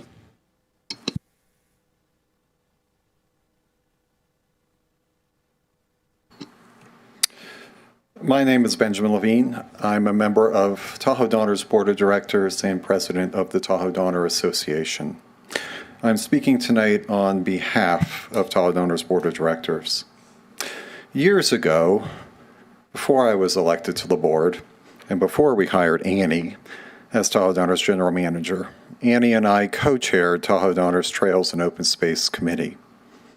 We often found ourselves reflecting on Tahoe Donner's absence from the town's Trails and Bikeways Master Plan. I'm sure my predecessors on Tahoe Donner's board thought they were doing the right thing by excluding Tahoe Donner from that plan. But more and more, Annie and I came to understand that Tahoe Donner's self-imposed absence from that plan was a disservice to our members and a lost opportunity for Truckee. So we have been looking forward to Truckee's new active transportation plan. This is not just an opportunity to plan the next stage of Truckee's trail system and active transportation network. It is an opportunity to correct Tahoe Donner's earlier mistake. In the past, the relationship between the town and Tahoe Donner was not always conducive to cooperation and collaboration, even on projects that would have been mutually beneficial. Over the last several years, Tahoe Donner has worked hard to build a new and more positive, productive relationship with the town. We see Tahoe Donner's participation in the active transportation plan effort as another step in strengthening that relationship. We look forward to working with the town to support the development of active transportation options and to ensure that Truckee's trail system is well connected to all Truckee neighborhoods. On behalf of Tahoe Donner's Board of Directors, we thank you and we look forward to supporting the active transportation plan. Thank you. Thank you very much, Benjamin. Any other public comment? Seeing none, we'll close public comment, bring it back for deliberation. Where did I start? Can I ask one? Yes, of course. The public comments brought up the technical advisory committee. Was that intended to be an internal committee of staff? Yes. Okay, just clarifying. Thank you. Okay, I think I started with Vice Mayor Henderson on this. I think so. Thank you. Mm-hmm. So I support this. I'm excited that we're moving forward with this. I do have a little concern, just given sort of how big the committee is going to be. But as you mentioned, we've managed big committees in the past. I would also just say that really ensuring that we get that diversity of voices, not sort of as an aspiration, but really in the composition of the committee itself, is something that we need to make sure we can hold ourselves to. And then also, this is just a tiny thing, but I would love it corrected for the record. In the staff report, it says that the contract for GFT was awarded on 2023 in one place and 2026 in one place. So would just love that corrected.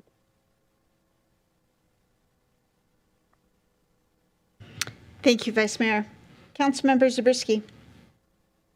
I think this plan's all the more important in light of what's occurring in surrounding jurisdictions. An example being the federal government's, the administration's efforts to rescind the roadless rule in the national forest.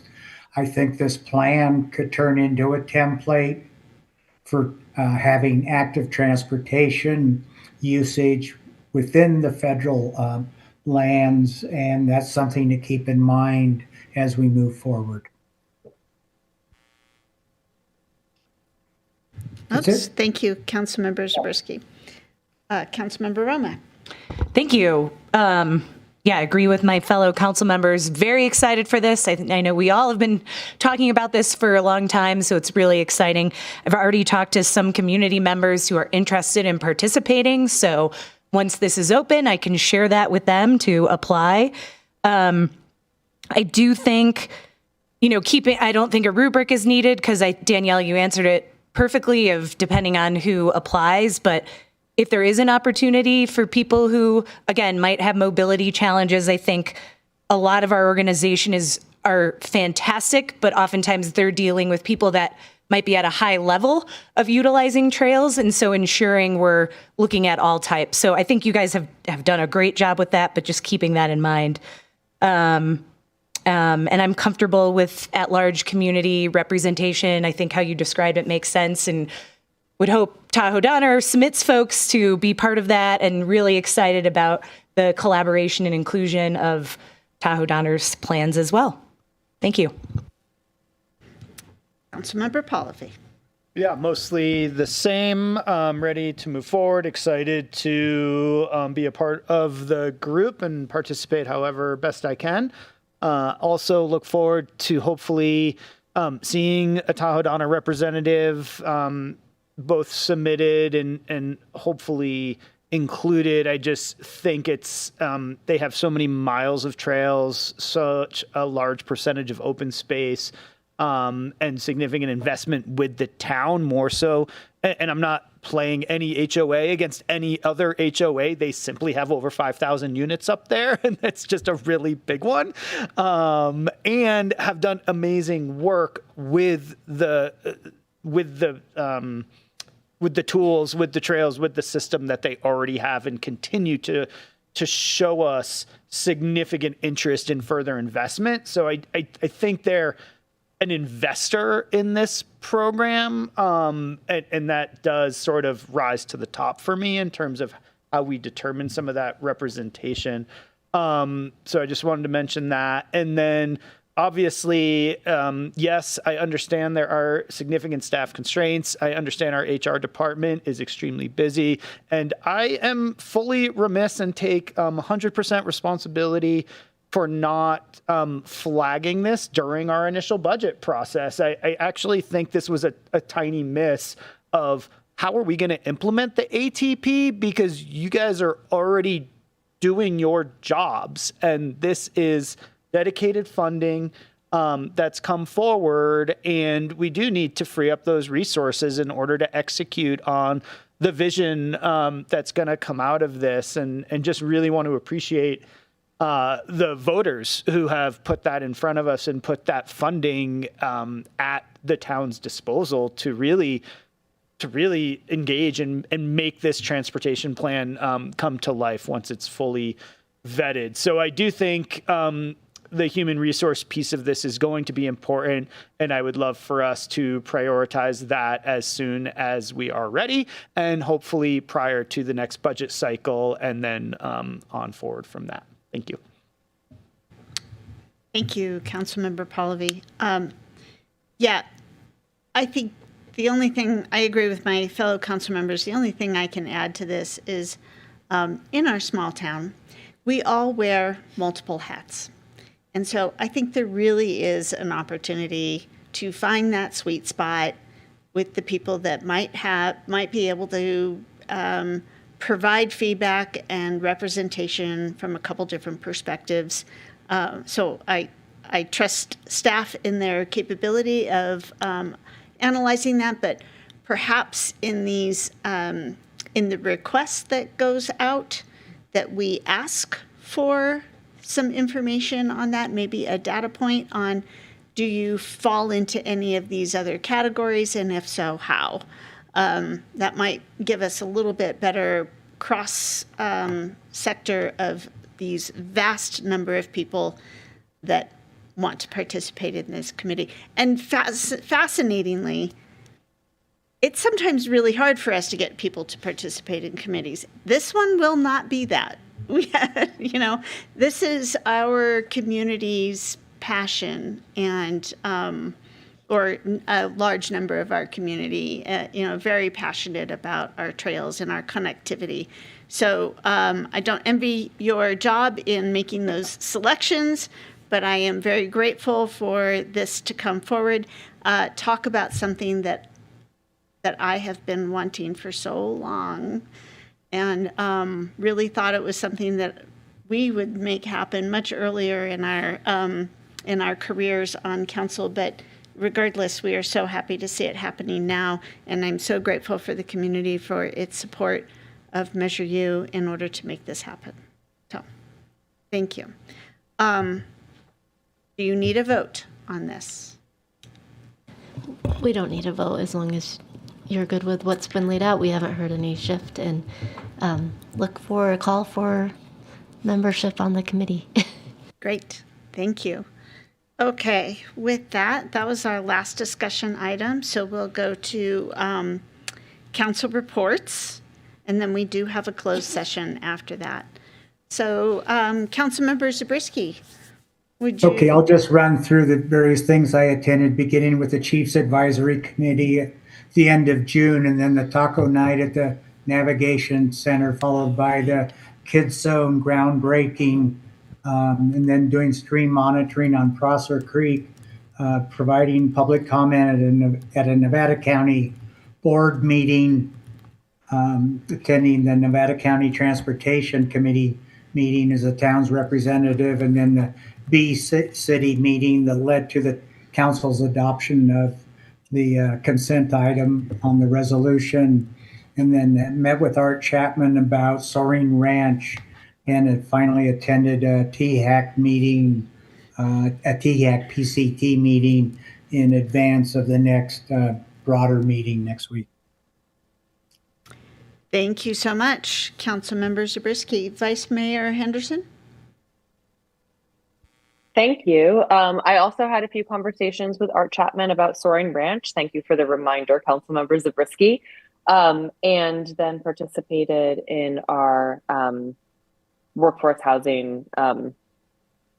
I forget the name of our committee, Councilmember Pallavi, the workforce housing committee that we're sitting on to explore different options to put together a fund for housing. Yeah, that. Thank you. Great name.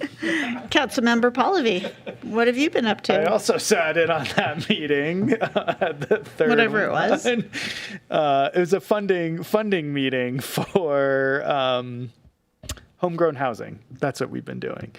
What else have I been doing? We had a VTT board meeting as well. Just a quick pacing for all of you. Primarily, summer was quite good for most lodging properties. June and July were did pace ahead of last year. Primarily weekends, year to date, midweek occupancy and average daily rate is still slightly down. but Junes and Julys for almost all the lodging sector were up.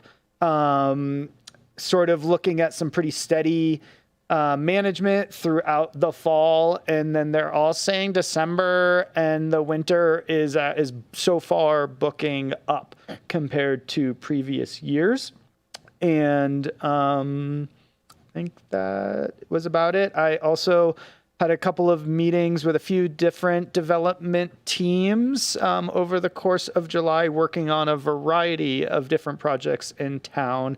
And then I think that was mostly it. Met with Corey at Truckee Trails Foundation as well. Thank you. Thank you. Councilmember Romack.